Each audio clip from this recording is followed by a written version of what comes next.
I didn't become a little bit of a slag. I became a total slag. I'm addressing you, Wendy, and I hope you're listening. Considering that you're high and mighty in the British society, I would like you now to do your mates look a favor. Wendy, I would like you now to do your mate Dave Smith a favor. Wendy, I would like you to do your mate Veli a favor. Wendy, I would like you to do your mate Nanifa a favor. Wendy, by giving them the highest paid QC or KC in this country, their services to take me to court. You understand me? As per usual, what you people do, people like Luke, people like Veli, Nanifa, Dave Smith, they will run miles and miles and miles with a story that they don't even know what is going on. That is what you people do. And I'm going to tell you now, you see what's happening to my friend's daughter. I pray to God it happens to those of you that have got grandchildren. It happens to those of you that have got children. It happens to those of you that have got friends and have got children. That's what I'm saying. I'm saying those people. I'm praying to God on a daily basis that it happens to your family. Lokoran, Wendy Wu, Veli, Nanifa, the bus driver, whatever he calls himself, you lot. I'm praying, that's going to be my prayer from today, that it happens to each and every one of your children. If you haven't got any children, your brother's children. If your brother has not got children, your sister's children. If your sister has not got children, your grandchildren. And your great-great-grandchildren, for those of you that have got grandchildren. Yeah. Why lying for? Why the fuck you lying? Why you always lying? Oh my God, stop fucking lying. You don't have future here. You don't have future. You can never make it. You're supposed to be a dinner man, serving dinner to the students in the secondary school. Because you cannot do basic 1+1. You are here breathing heavy like a dog. Think about your life. You are a failure. You are a failure. You can never make it. You know you cannot make it. You need to be cutting grass, making this place fresh for the actual footballers that want to use this place.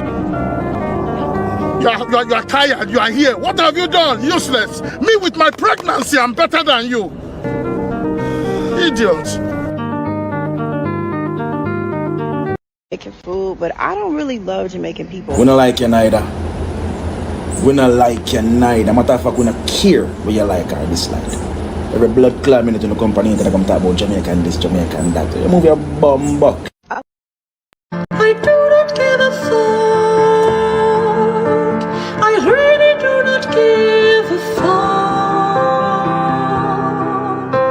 I didn't give a fuck and still don't give a fuck.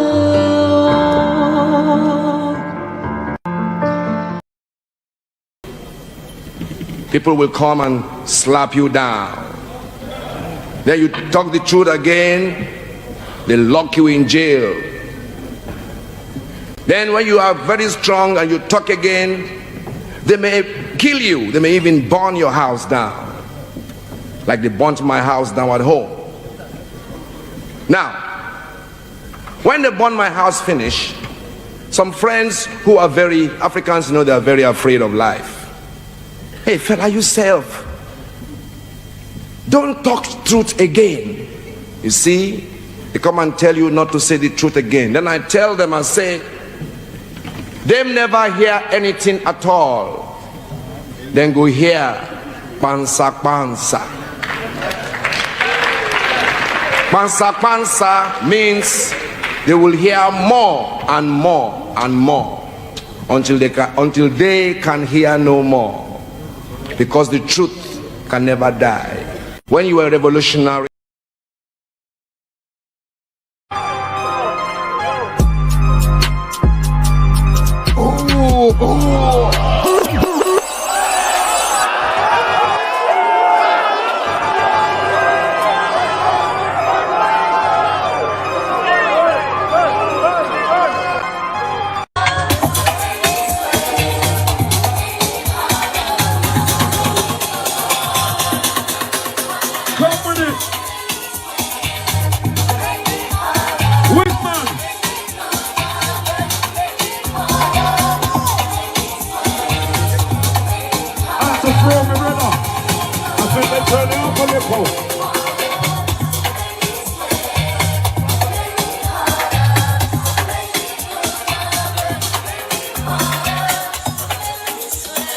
To the ladies,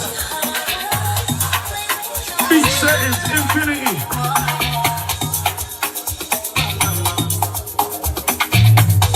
Outside the birthday gang, outside Shannon, outside Amber.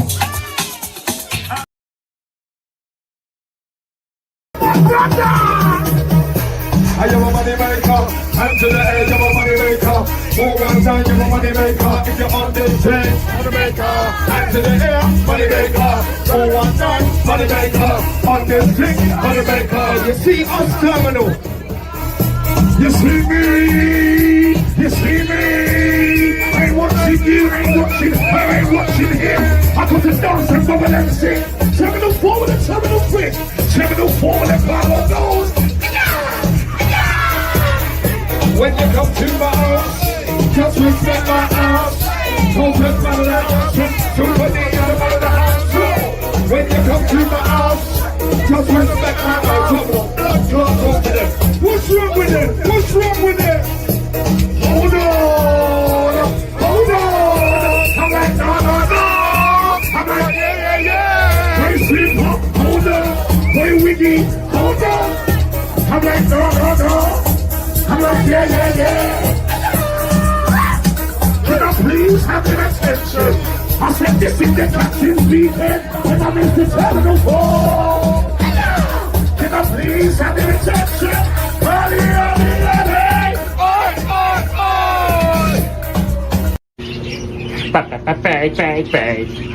Just wait, I want a bird, and a bird is the way. I want to don't you know about your bird? Well, he's gonna tell you about your bird. Just wait, I want a bird.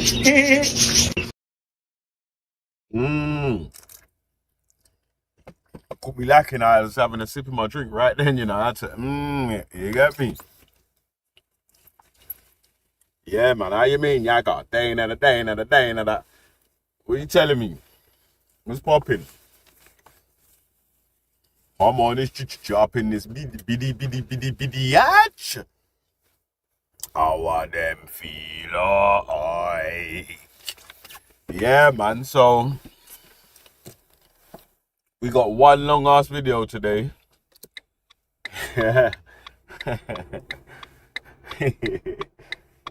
Yo.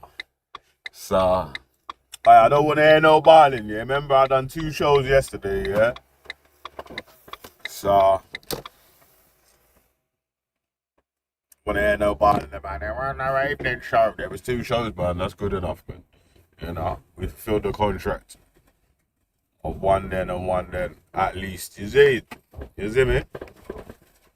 All right. Yeah, man. So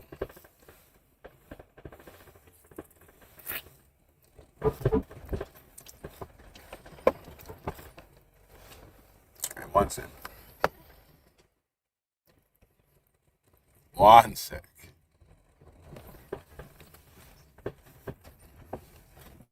Yeah, you see the title of the show, yeah? Oh, what you saying? Bear Agans.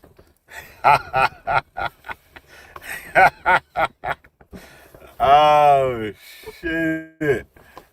What? Oh, I did it. Yeah, say less anyway, man. That's how I go. All right, man. So I watched a little bit of a documentary yesterday. I didn't watch all of it, though. Yeah? Subscribe to Street Crime UK. 1 3-hour documentary, you know, my man made. About so me.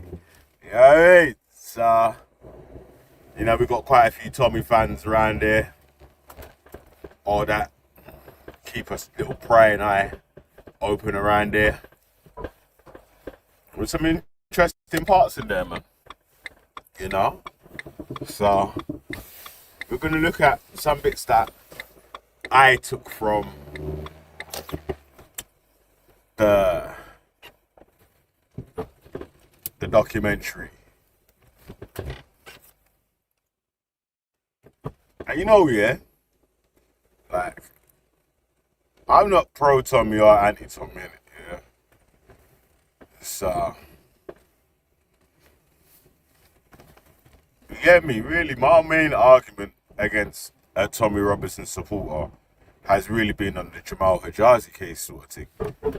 On this Tommy Robinson thing, or to do with any of the other surrounding groups that might be linked to like racism and all that sort of stuff there. That's really been it still for me personally, you know? Like, I stayed out of the Tommy Robinson versus Islam sort of beef and all that. You know? I didn't give my opinion on that. Whether one was right or one was wrong. And right. Yeah, I remember something that you never hear these people speak about now. Yeah? I remember something that you never heard these fans of Tommy Robinson or supporters of people that are close to that circle. You never heard these men speak about now. Yeah? And this is how I first started hearing about, say, like a Tommy Robinson and all them sort of guys. Was free speech. Who remembers free speech? Who remembers free speech? Remember, freedom of speech. Freedom of speech. Yeah? That was funny still. I remember them days, man. Yeah. You know what I'm saying? So, yeah, anyway, man. Yeah, big up the people, them in the place, man. Slap the like button, share the stream. Yeah. Big up. Alright, so let's start the video, man. Yeah? Let it play. Oh, yeah. I've had to film it at 125, innit, man? Like, it's like a 3-hour video. And it's not the whole video, innit? It's apart from the video. Yeah, remember, I ain't seen the whole shit because it's Amber Cloud 3 hours, man.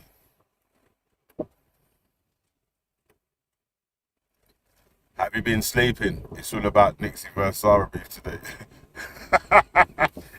Hey, yo, I know you realize, you not recognize, yeah? 90% of the shows won't have someone's name in the title. It will be about a topic. I'll speak on whatever we're speaking on. Other people will jump on and talk about what they heard there, what they saw there, blah, blah, blah, blah, blah. I actually don't care.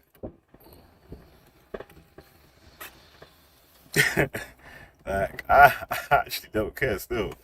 Yeah, so... Alright.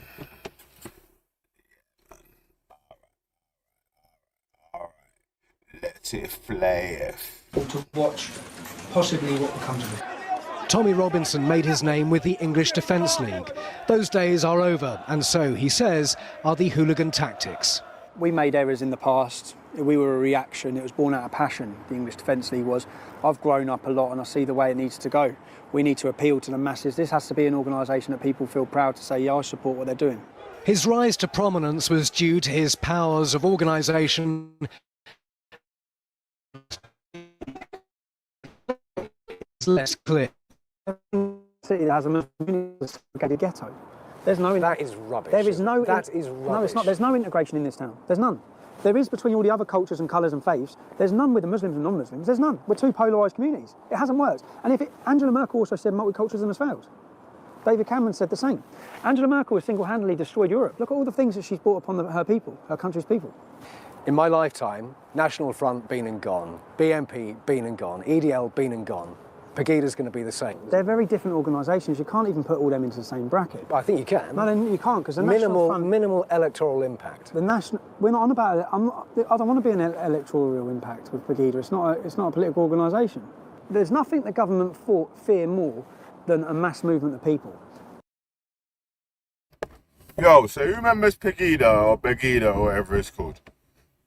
I don't know. I weren't really into the Tommy season and all that around these times here.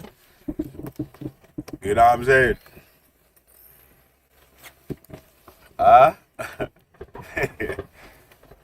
Yeah, I heard Ghost talking about that Begida or Pegida or whatever it's called.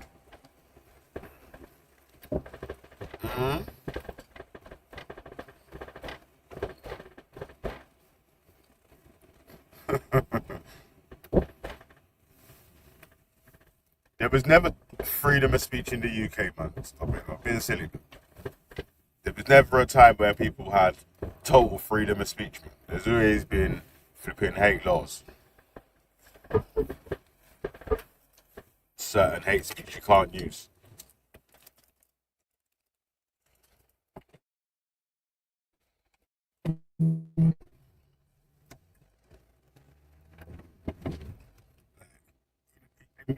You can maybe on an American channel or on an Australian channel or some other channels that's not here, you could lie about rules, the laws are.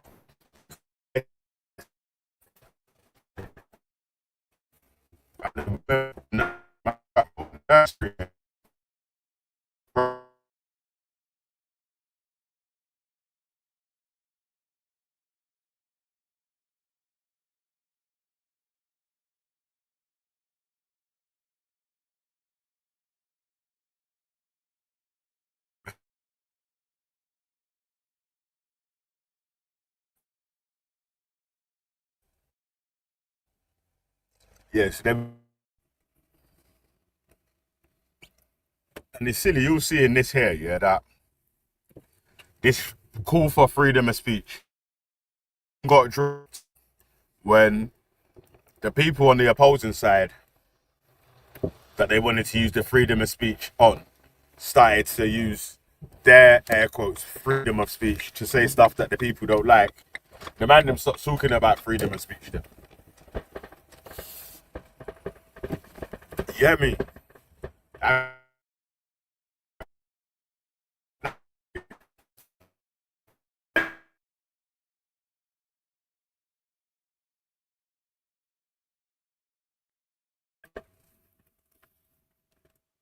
it wasn't ever really about having freedom of speech. It was just about being able to say stuff which other people don't like without them having to, or without them being able to react with violence or anger. Yeah, that's basically what it is, isn't it? And so I'm gonna let it play. And that's what we're looking to create. His departure marked the beginning of the end for the videos and comments online accusing Mr. Hijazi of being involved. Hardline anti-Islamist, yes, but I certainly don't agree that I'm far right. I'm far from it. This was a massive police operation. 5 forces had their riot-trained teams in Birmingham, including the Metropolitan Police. They were gathering intelligence. Today, the police said that the English Defence League would not be welcomed back. If we saw the EDL arriving in our city again, you may saw them on Saturday wearing EDL T-shirts. If they're identifying as a group coming into protest, we now feel we can arrest them for preventing a breach of the peace. The cost in police resources has been enormous. Mr. Robinson's approach to these confrontations was always combative. He often positioned himself at the forefront of the EDL's actions, leading marches, giving inflammatory speeches, and engaging directly with both supporters and opponents. His willingness to incite and participate in violence became a hallmark of his public persona, reinforcing his image as a man who would stop at nothing to defend his beliefs. In addition to his public order offences, Mr. Robinson has also been convicted of several fraud-related crimes. In 2012, he was sentenced to 10 months in prison for using a false passport to enter the United States. Mr. Robinson had been banned from entering the country due to his criminal record, but attempted to circumvent this by using a friend's passport. He was caught upon arrival in New York and promptly deported back to the UK, where he faced charges for the offence. The passport fraud case was significant not just because of the crime itself, but it also highlighted Mr. Robinson's willingness to flout the law in pursuit of his goals. His actions were seen by many as reckless, particularly given his already high-profile status and likelihood of being caught. Mr. Robinson, however, dismissed the seriousness of the crime, framing it as necessary measure to spread his message internationally. More damaging to Mr. Robinson's credibility, however,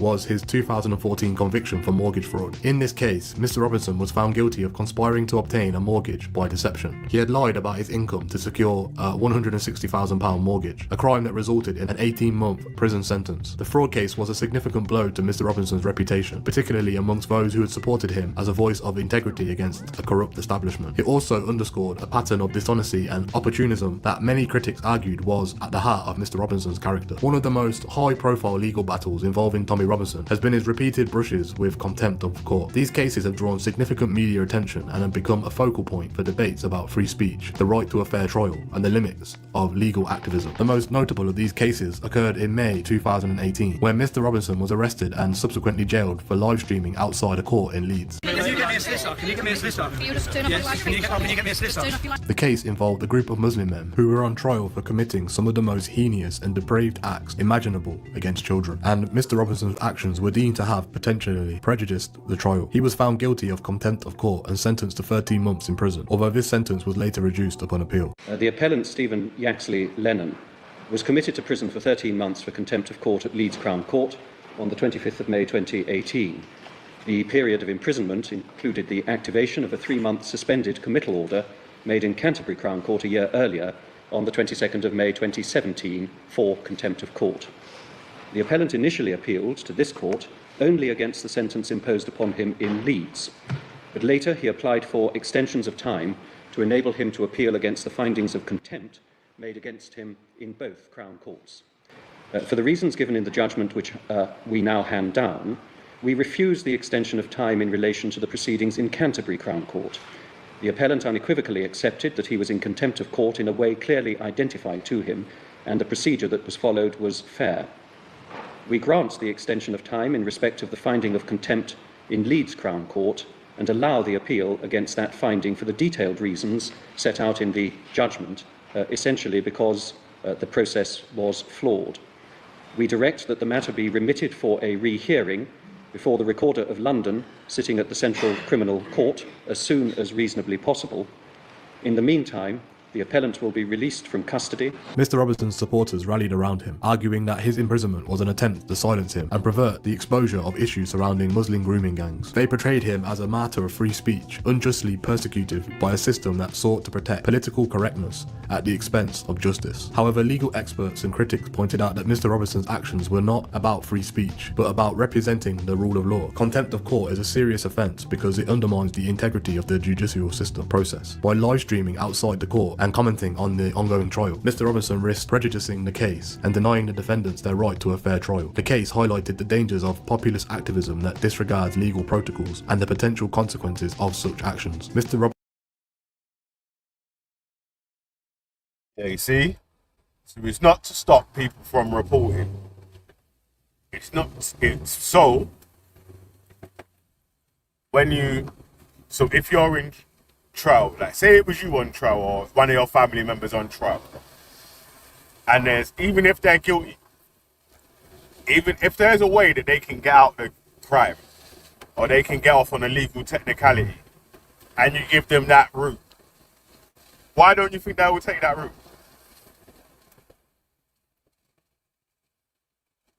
So yeah, these people were found guilty, but there's a separate trial that was involving the same people in it that the jury needs to be unbiased on so that people get a fair trial and a proper conviction. Like I just said, even if you're guilty and you bust case on a technicality because of certain going ons happening,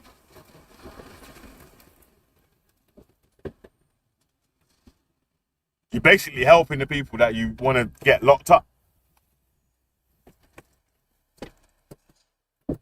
Yeah, and it sounds weird anyway, yeah, saying that you want to get locked up still.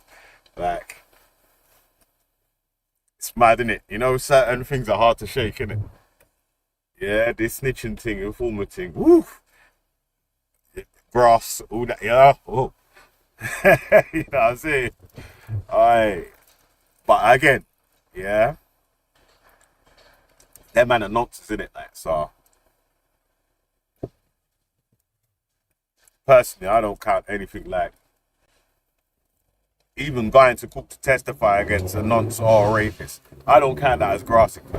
What I count as grassing is like you and your mates was all doing this shit together, and then you turn witness on so and so to get yourself a lighter sentence or off the case. That's grassing.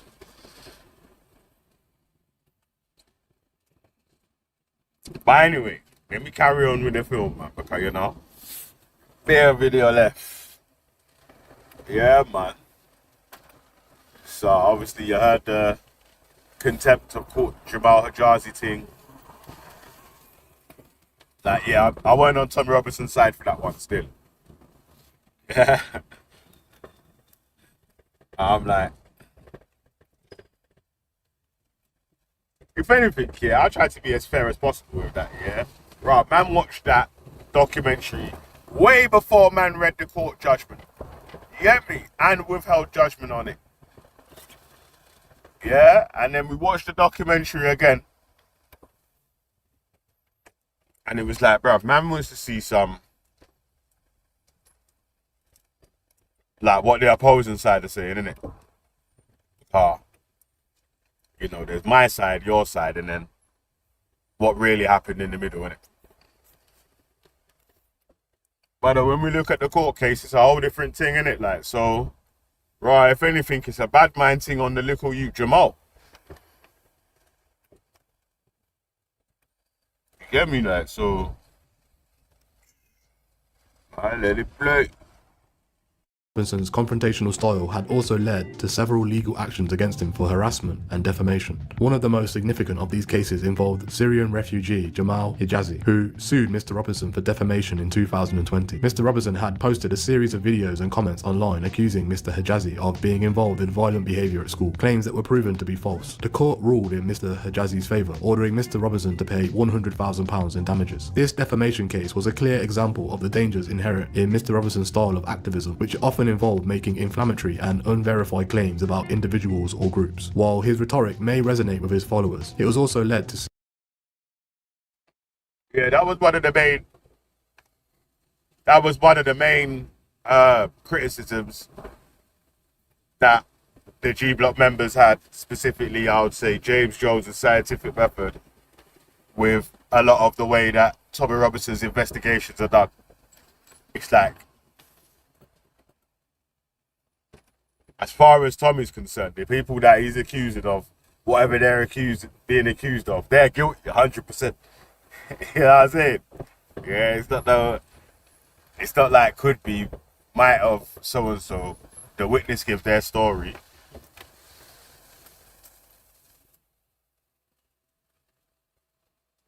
Obviously, there's the other side where they give a story about how the police didn't do their job or haven't arrested this, that, and the other.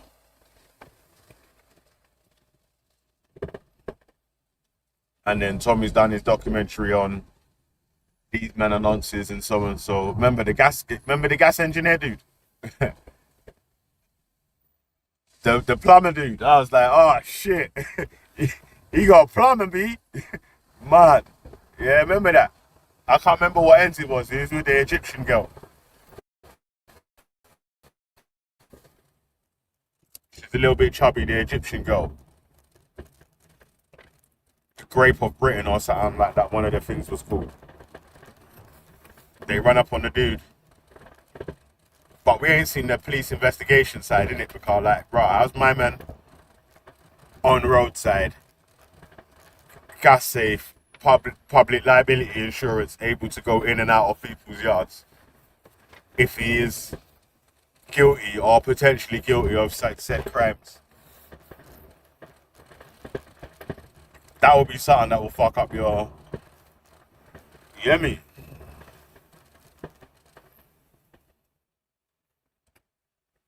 But yeah, man. One sec here. Let me just have a sip of my drink. Sorry, ladies and gentlemen. Very extremely unprofessional, but you know, the palate needs, you know.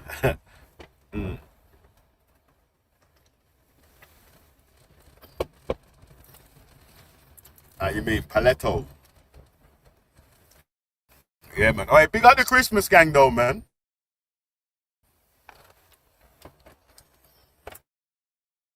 Yeah, next week, you know. Next week, you know. Yeah, man. All right. Listen, man, Christmas is getting more and more expensive year on year. You know how it is? Like, every time these man's feet, yeah, grow another size, yeah. Every time, like, my daughter gets another year on a flipping, like, age card and all that, yeah. Lord of mercy. Yo, cuz. Yeah, man. Jeez. Yeah, man. But, you know what it is, yeah? It's strange on there, innit, man? There's so many weirdos online, yeah? It's a bit worrying to even speak about your children online. You know what I mean? We got, like, real life nonsense online that are fucking trying to stalk, man. Got 100% weirdos that want to find out more information about your children. That's weird. Real life weirdos.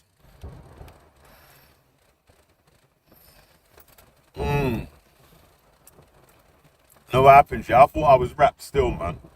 See this weekend? Hopefully this weekend's the last weekend. Yeah? God, Lord of mercy. Yeah, me pocket them tired, Rasta. But, alright, God, then, let it play.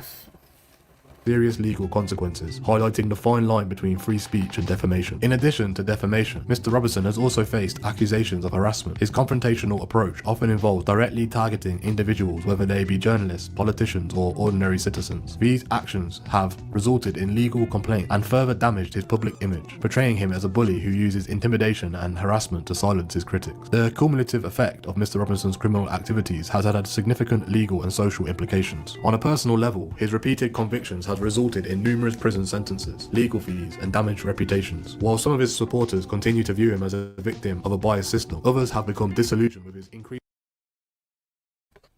Mad. Hey, look, guess who this is? I need a Tommy hug. You're a liar.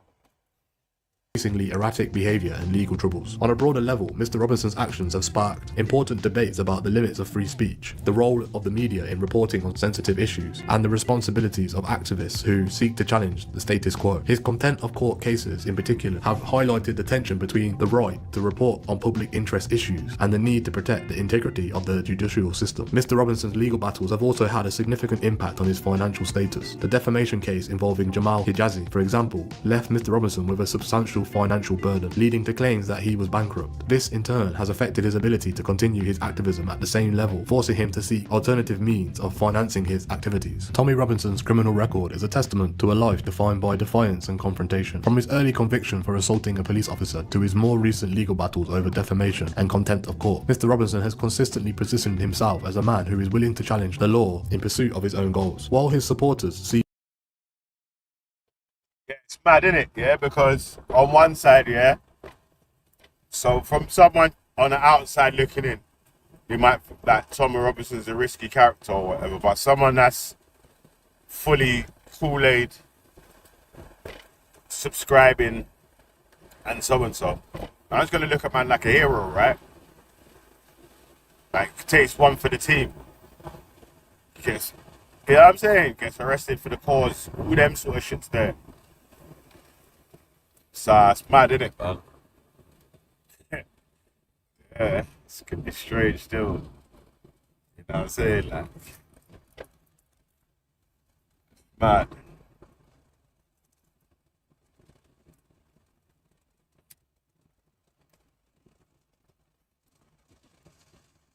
Hey, listen, on the drive time, we got bare things to talk about it, yeah, because we could double this today, innit, but I mean, on the morning one, but to try and squeeze this one in and other topics would have been long, innit, man? So I gotta let it play. This as evidence of his commitment to speaking truth to power. His critics argue that it reflects a pattern of recklessness, dishonesty, and a disregard for the rule of law. As we move forward, we will explore how Mr. Robinson's criminal activities and legal troubles have shaped his public image and influenced the trajectory of his life. We will also examine the broader implications of his actions both for himself and for the society that he continues to polarize. As Tommy Robinson's public profile grew, so too did the clarity and articulation of his agenda. What began as a local reaction to perceived injustices in Luton expanded into a broader narrative about the dangers of Islam, the failures of multiculturalism, and the erosion of British identity. Mr. Robinson's agenda was not merely a personal vendetta. It became a rallying cry for a segment of the population that felt ignored by mainstream politics and threatened by the place in the United Kingdom. In this of Mr. Robinson's agenda, analyse how he framed his arguments and examine the influence he has wielded over both his supporters and the broader public discourse. We will also delve into the connections between Mr. Robinson and other far-right figures, as well as the role of social media in amplifying his message. At the core of Mr. Robinson's agenda is an overwhelming opposition to Islam, which he portrays as incompatible with Western value and a direct threat to British society. This narrative has been a consistent theme throughout his activism, from his early days with the English Defence League, EDL, to his later endeavours as a political commentator and author. Mr. Robinson's critique of Islam is often framed around specific issues, such as the alleged failure of Muslim communities to integrate into British society, the supposed prevalence of extremism within these communities, and the occurrence of crimes such as grooming gangs. He has frequently pointed to high-profile cases involving Muslim offenders as evidence of a broader cultural problem, using these incidences to support his claims that Islam poses an existential threat to the UK. One of Mr. Robinson's most infamous slogans, "There is no such thing as moderate Islam," encapsulates his belief that Islam, by its very nature, is extremist, and even Muslims who do not engage in violent acts are complicit in perpetrating an ideology that he views as dangerous. This rhetoric. Alright, so obviously we do know that there are some extreme Muslims in that as well, innit? Yeah. But in general, the majority of Muslims in each of our communities, let me use my community as an example though.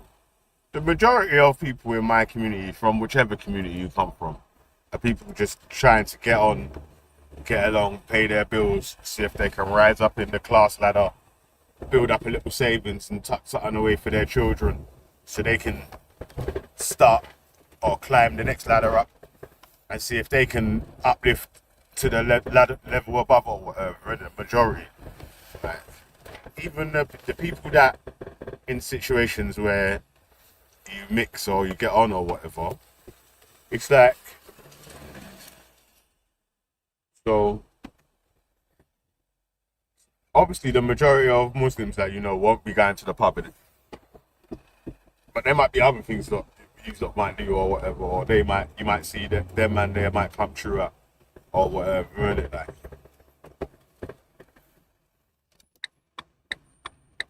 But I don't mean that man's not participating in society and that, like, right, man's not allowed to do that. Or man's not supposed to be doing that. It's like an actual sin for man to be drinking beer and eating sausage rolls and shit. Of course you're not going to see the majority of man them there, innit? Like. But also, is that a bad thing though? I don't think that's a bad thing, you know.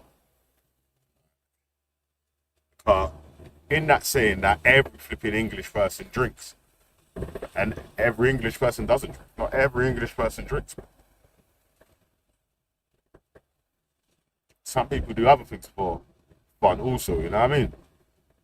So, yeah, the majority of people are trying to assimilate. And even this other thing here of like, where it's like people are encroaching, coming to overtake or stand in other people's places or whatever. The majority of areas that you find are majority other people but English now. The majority of English people that live there moved out to another area because they wanted to move to, either they wanted to sell their house up and buy bigger shit outside of London, or they wanted to move to another area. Like, there's literally a documentary, yeah, that came out in 2016, yeah, called The Last Whites of East London, yeah, and that is actually a liberty that they was even allowed to make it and give it that title in it, because it's like, raw. That's mad still. And it was, again, a family that lived in the East End, a generational family that's lived in the East End, and one of the daughters had decided to move to Essex because she wanted to live near to more like English people and people that was carrying on sort of traditions that they used to carry on in the East End. But because most of the people that carried these traditions have moved up to Essex and other places, other traditions have started to be more prevalent in those areas. I'm saying that to say, yeah, that people can complain and say that their places are being taken over. But then there's the other argument, right? That the man them didn't stay and stamp their feet down in the places and keep their traditions valid and valued in the places where they originally lived.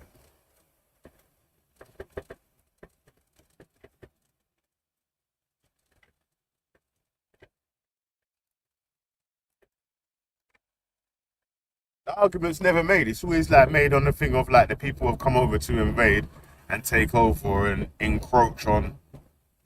Like,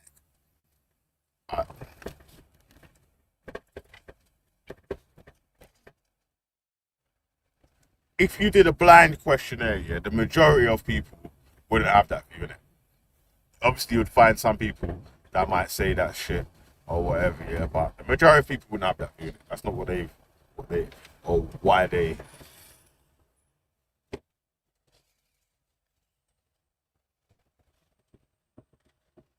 Brother, yeah, there's other white European people that say they're feeling the Brexit anti-European hate and all that sort of stuff now from English people as well, not just foreign dudes as well, isn't it? Like, so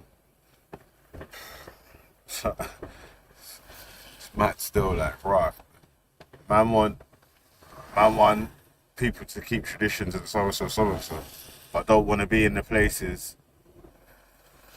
keeping the traditions where they want these traditions to be. Ain't that a catch-22? Like, if you let all move out to a different area,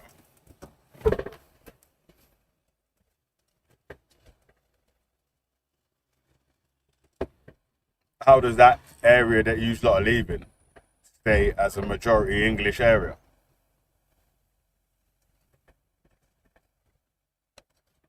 Yeah? Oh man, let it play. Has drawn widespread criticism from those who argue that it unfairly stigmatizes an entire religion and its adherents, contributing to Islamophobia and social division. However, Mr. Robinson's supporters see his stance on Islam as a courageous stance against political correctness and the unwillingness of a political establishment to address what they perceive as genuine concerns about the integration of Muslim communities. For these followers, Mr. Robinson's willingness to You know what's strange here? Because like a lot of people are gonna say, yeah, but the Sikh people integrated, the Caribbean people integrated, the Hindu people integrated, the Chinese people integrated, and the blah blah blahs. List goes on. Italians, Greeks, like Turkish and Cyprus, that sort of group or whatever. But at the time when they first moved in, the people from Malta, yeah, like I know some people from Malta, yeah, that you might think that they was Indian, innit, because of like the colour of their skin, but they're not. They're from Malta, and people used to call them P words and all that sort of stuff there. You know what I'm saying? Like, but they're European. It's mad still. So each people that's moved in or whatever, it weren't just like, right, we just all started flipping, smiling, clapping, holding hands. Like, you had to fight for your respect. You know what I'm saying? Like, and even now, some people still don't believe that certain people receive the respect or the treatment as citizens as others get or should get or whatever. Like, so that's mad. But anyway, man, go on. Let's it play. It's mad still, innit? Because obviously, like Islam's been there for a long time, but it seems like it's the latest one, innit? Well, anyway, man, go on. Let it play. Speak out against Islam, despite the legal and social consequences, is seen as evidence of his integrity and commitment to protecting British values. Mr. Robinson's opposition to Islam is closely tied to his broader critique of multiculturalism, which he views as a failed social experiment that has led to the fragmentation of British society. He argues that the policy of multiculturalism, which encourages the coexistence of diverse cultures within a single society, has resulted in the creation of segregated communities that do not share a common set of values or loyalties. According to Mr. Robinson, Robertson, multiculturalism has allowed radical ideologies to flourish within these communities, particularly in Muslim majority areas, where he claims that British laws and custom are often ignored in favour of religious or cultural practices that are incompatible with the broader society. He has frequently cited examples of what he describes as no-go zones in British city areas, where he claims non-Muslims and even law enforcement are not welcome, as evidence of the dangers of multiculturalism. Mr. Robertson's critique extends beyond just the Muslim community. He has also expressed... It's not really true though, is it? Like that there's like Islamic no-go zones in the UK where non-Muslims are not welcome to come to live or move into or whatever, because these so-called majority Islamic areas or whatever still have other ethnicities living in these areas, conducting business in these areas, providing different services in these areas. Are you mad? I've been to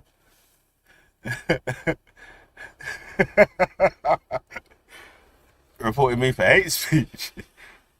Babs reported me for hate speech. What did I say? That's hate speech.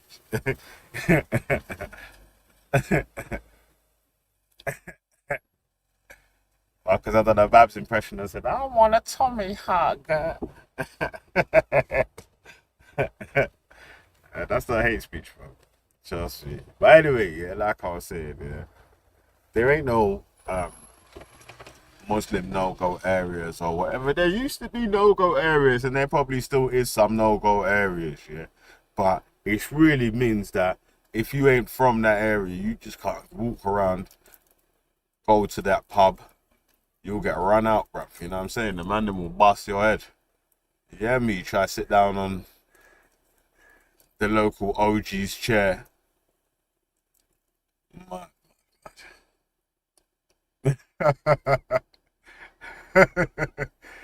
Hey, that's funny still,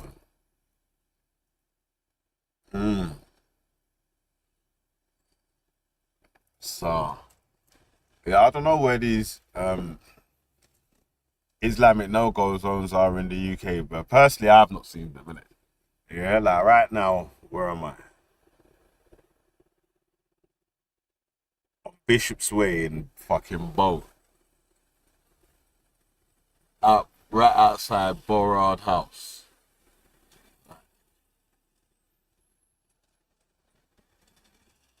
I can't see no signs.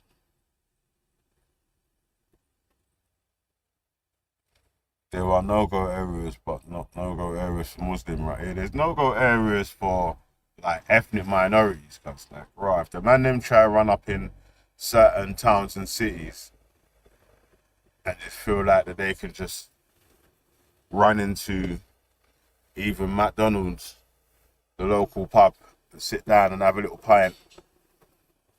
You know what I mean? Where's Acox Green? I don't know what that is still. I mean, I know what that there, Sharia Patrol Center. Where is it, bro? There is no-go areas. So is there no-go? I've not been to no Islamic no-go areas. I've never heard of these Islamic no-go areas in the UK when, like, the man them are like 6% of the nation. There's no area where, there's no place where 6% of the nation can have a no-go area for like 94% of the population. It don't make sense, man. In B-Town, Sharia Patrol. So there's no, what's B-Town? Where's B-Town? I don't know about B-Town. Thinks he can take over Acox Green. You got idiots, man. You said there's no-go areas. Now you're saying man should go there and take it over. That's stupid. That don't even make sense.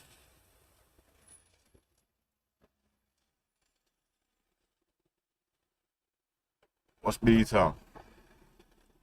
So I'll take you and you can film being run out by Muslims in Birmingham. Get out of here, man. I ain't running me out of Birmingham, bro. Behave yourself.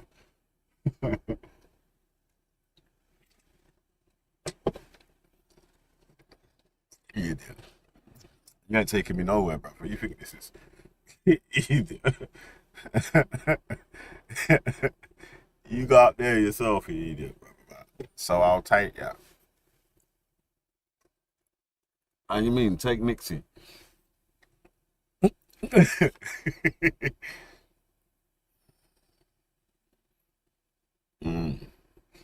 said, ask what you doing. Chuck. Do Sharia patrols. These like idiots. Yeah, go up there and film yourself getting run out by the Sharia patrol then, look. And then come and report back and tell us how you got run out by the Sharia patrol or whatever, innit? Why'd you have to take me? Huh?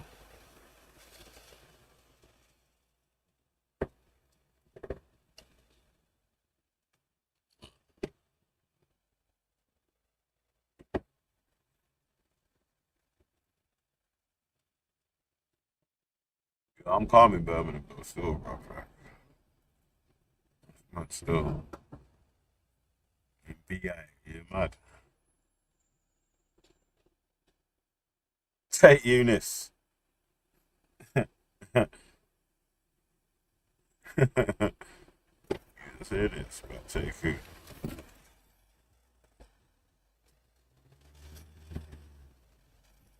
I'm gonna take an uppercut to the chin. What you're gonna take?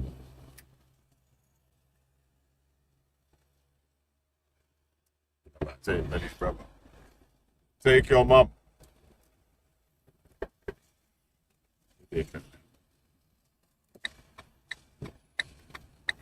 Good. One second, let me get around this corner. And you know what I hate? Yeah, some of these people in these, you know, like in the, see that, like a place like Hackney. Yeah, where it's got like, my mum used to call them yuppies. See that, these yuppie dons. These men will walk slow across the road like they can't get run over, you know. Fuck. The road, man. Get out of here. Whoops. Alright, let's hit play.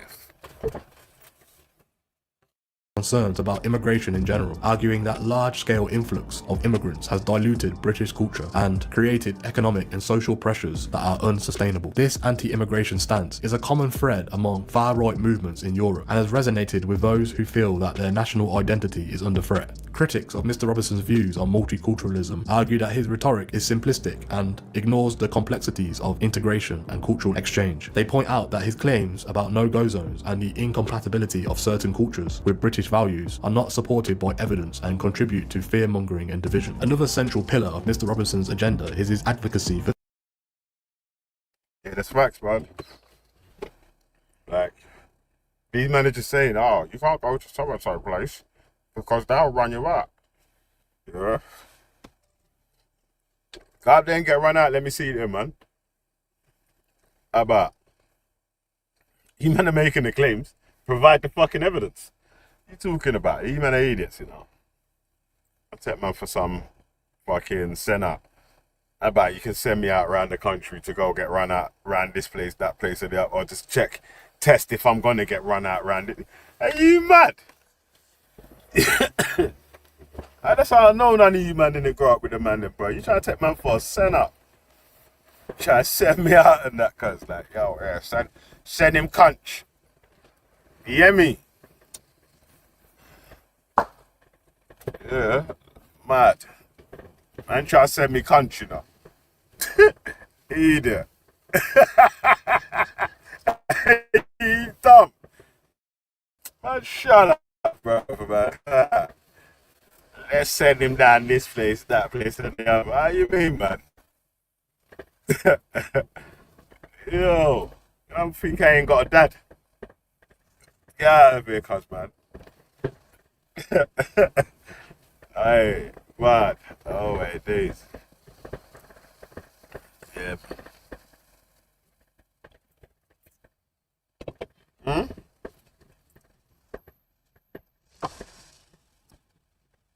I said they want to send Vels down this place, that place, and the other.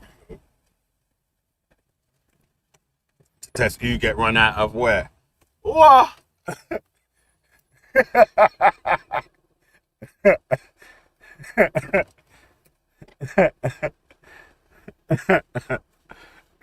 Cunch to London, man. Behave yourself, Cunch, man. Get out of here, man. It's not like down the road. It's not like you're saying go fucking Greenwich to Dartford. Even that's Cunch. But yeah, go there. How you mean? But you're the one that's making the claim, right? That if you go to said spot there, you'll get run out because of the Sharia patrol. Go there and get run out then. And then that's going to be at least a little bit of evidence. Circumstantial, but at least one bit of evidence. Like I'm saying here, you're going to make these to claim. What should we say to that? Yeah.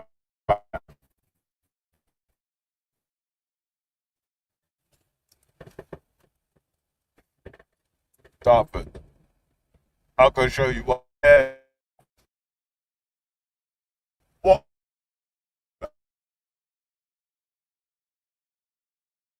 That's funny still. That's funny still. I said Sharia patrol, you know. But yeah, that's funny still.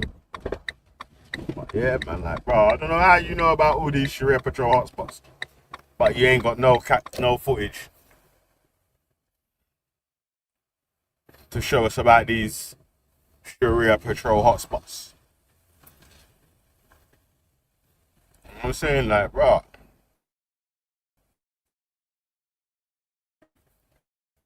you know what I mean?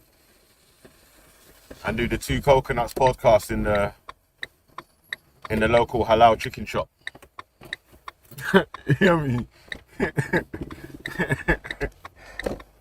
Thank you.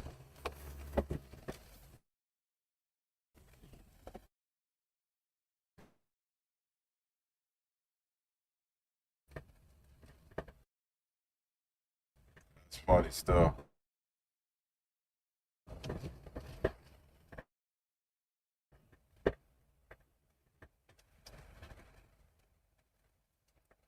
That's funny still.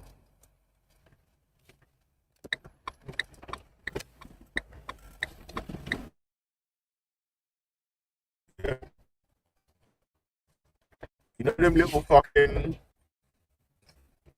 caretaker bees that the dudes that do the grass and that I got here. They're fucking sick. I want one. Zip about around to the shop and that. That's Greenwich Park and all that. That'd be mad still. Someone would definitely try to teeth it though. Oh, that is bears.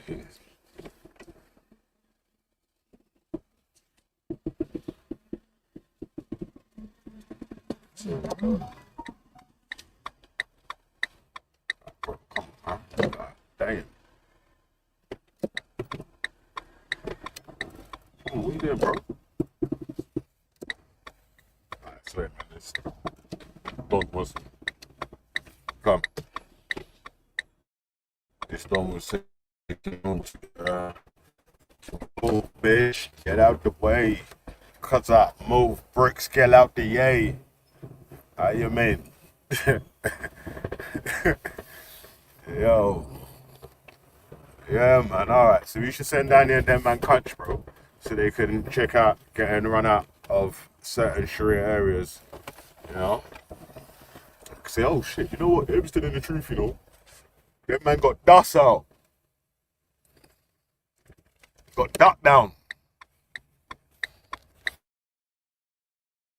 Free speech, particularly as it relates to the ability to criticize Islam and immigration policies without facing legal repercussions or social ostracism. Mr. Robinson often frames his legal battles, particularly those involving charges of hate speech or contempt of court, as attacks on his right to speak freely about issues that he believes are deliberately being suppressed by the government and the media. Mr. Robinson's stance on free speech is closely linked to his broader critique of what he sees as the establishment, a term he uses to describe the political, media and judicial elites, who he claims are intent on silencing dissent and imposing a politically correct agenda on the country. He argues that these elites are more interested in protecting minority groups and maintaining social harmony than addressing the legitimate concerns of ordinary Britons. This framing of the issue has resonated with many who feel like their voices are being ignored or censored in the public debate. Mr. Robinson's narrative positions him as a martyr of free speech, someone who is willing to suffer legal consequences in order to speak the truth as he sees it. This has helped to build a loyal fan base of supporters who see themselves as engaged in a broader struggle against censorship and the erosion of civil liberties. However, critics argue that Mr. Robinson's actions often cross the line from free speech into hate speech, incitement, and defamation. They point out that freedom of expression comes with responsibilities, particularly when it comes to avoiding harm to others and maintaining the integrity of the judicial process. Mr. Robinson's frequent legal troubles, they argue, are not evidence of a crackdown on free speech, but rather the result of his disregard for the law. Mr. Robinson's rhetoric has had a significant influence on the public discourse in the UK, particularly amongst those who share his concerns about immigration, Islam, and multiculturalism. His ability to articulate these issues in a way that resonates with a certain segment of the population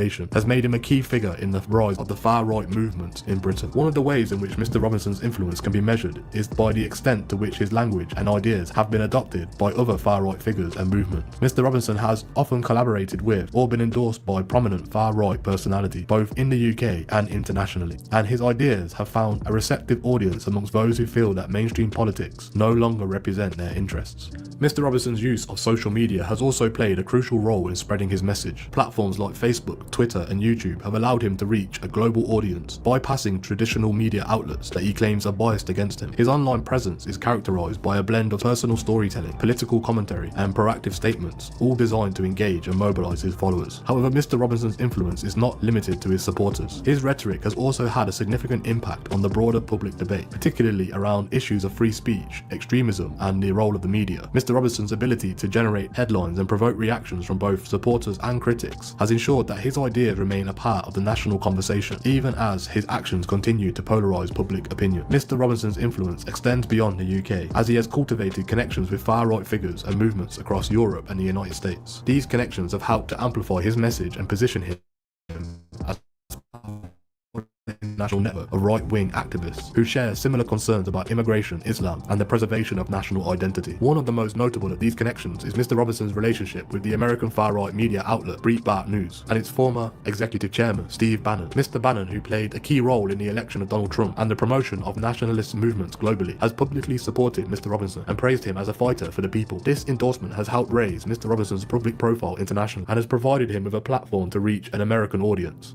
Mr. Robinson has also forged ties with European far-right parties and movements, such as the French National Rally, formerly known as the National Front, the Dutch Party for Freedom led by Geert Wilders, and the Italian League Party under Matteo Salvini. Those connections have allowed Mr. Robinson to participate in international conferences, rallies, and media events, where he has shared his experiences and strategies with like-minded activists. These international connections have not only extended Mr. Robinson's influence, but have also helped to legitimize his agenda in the eyes of his supporters. By aligning himself with prominent figures in the global far-right movement, Mr. Robinson has been able to position himself as part of a larger struggle against what he sees as forces of globalization, multiculturalism, and political correctness. Social media has been a crucial tool in Mr. Robinson's rise to prominence. From the early days of the EDL to his more recent activities as an independent activist and commentator, Mr. Robinson has used platforms like Facebook, Twitter, and YouTube to spread his message, organize events, and engage directly with his followers. Mr. Robinson's social media strategy is characterized by its directness and accessibility.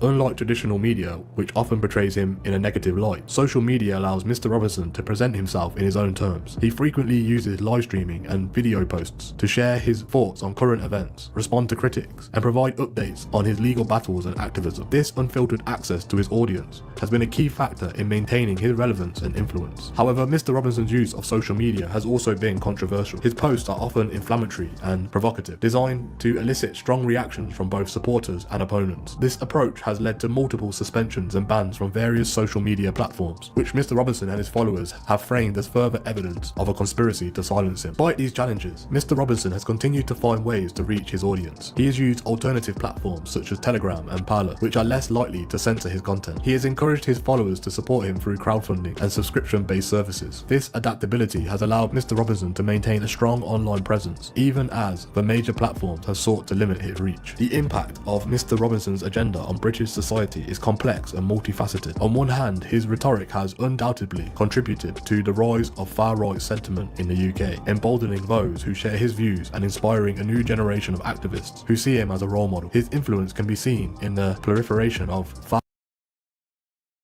Right, he said Tommy was guiding a new generation. Oh my days. Oh my days. Lord have mercy. Did he say guiding? Oh my diddy. Lord have mercy. Oh shit. Alright, what? I'll slap the link. I ain't got that long left though, you know. What? Let it play.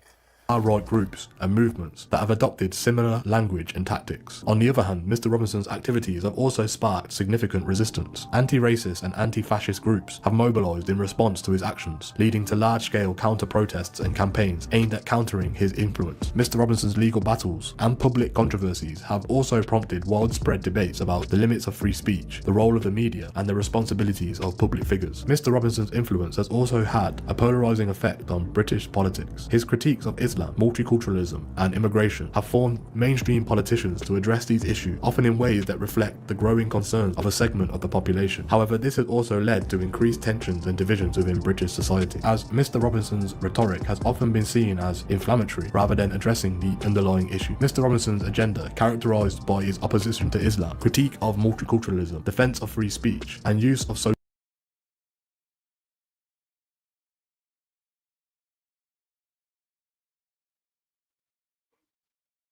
Yaga, walk on. Yaga, what's going on? Yaga. Yeah, walk on, man. What you saying, bro? What we saying? I don't know what we saying about Tommy. We saying now, Tommy. Yeah, I mean,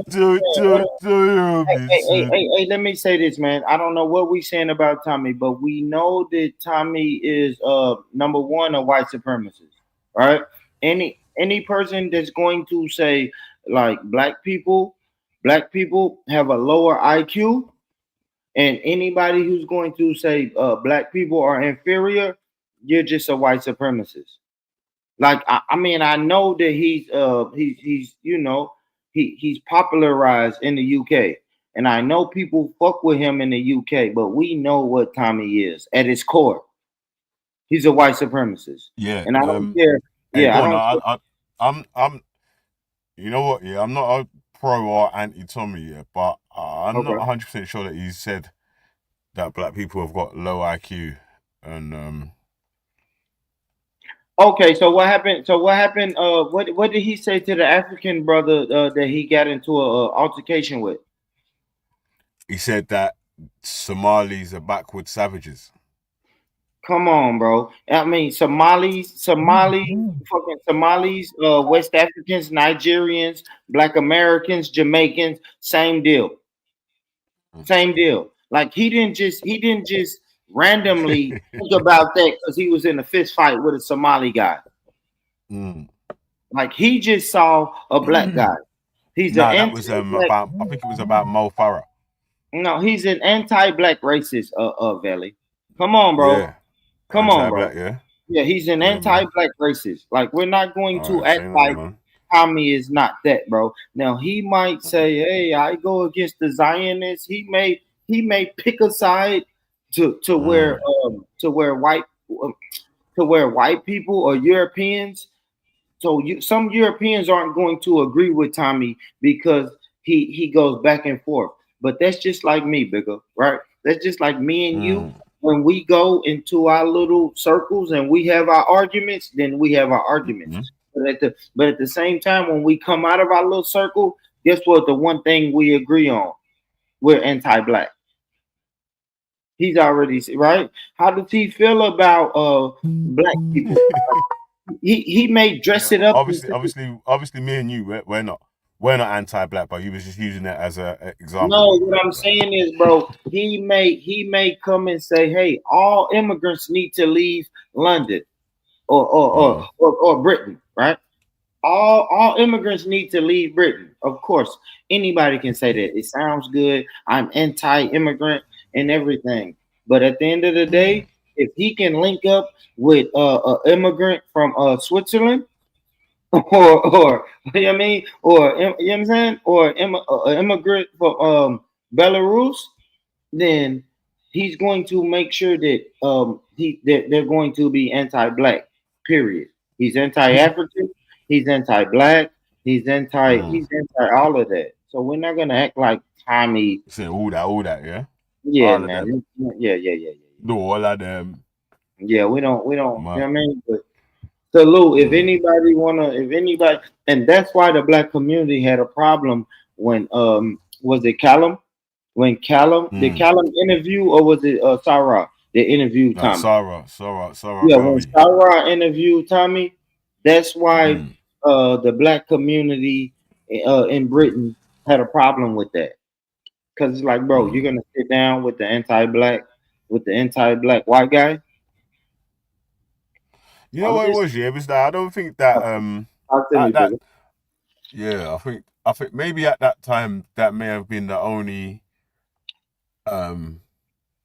thing that was said that may have been classed as anti-black. The majority of the rhetoric that Tommy was using up until lately was mainly about Islam and Muslim and radical Islam, and you know what I'm saying? Like, radical Islam's coming to take over the radical Muslims and the grooming gangs, and then free speech and all that sort of stuff there. Like, so really and truly, that's why like it was like we weren't really on one side or the other. It was just like we was just like sort of just looking in, like, right, what's going on over here, sort of thing. So bigger, why didn't the quote unquote black people in Britain mess with Tommy then? If he was just anti-Muslim, anti-Islam, yeah, because it sounded like the rhetoric that we had heard previously. It sounded like white supremacists talking. It sounded like the rhetoric, yeah, the racist rhetoric that was used against our ancestors, or even fathers, uncles, grandfathers, grandmothers, and so on. So it sounded like that sort of the othering, scapegoating, and rah-rah. So that's the main reason why there would have been people that would have either been on the side of the people getting scapegoated, or just not been on any sort of side and not tried to exactly. And you said with anything.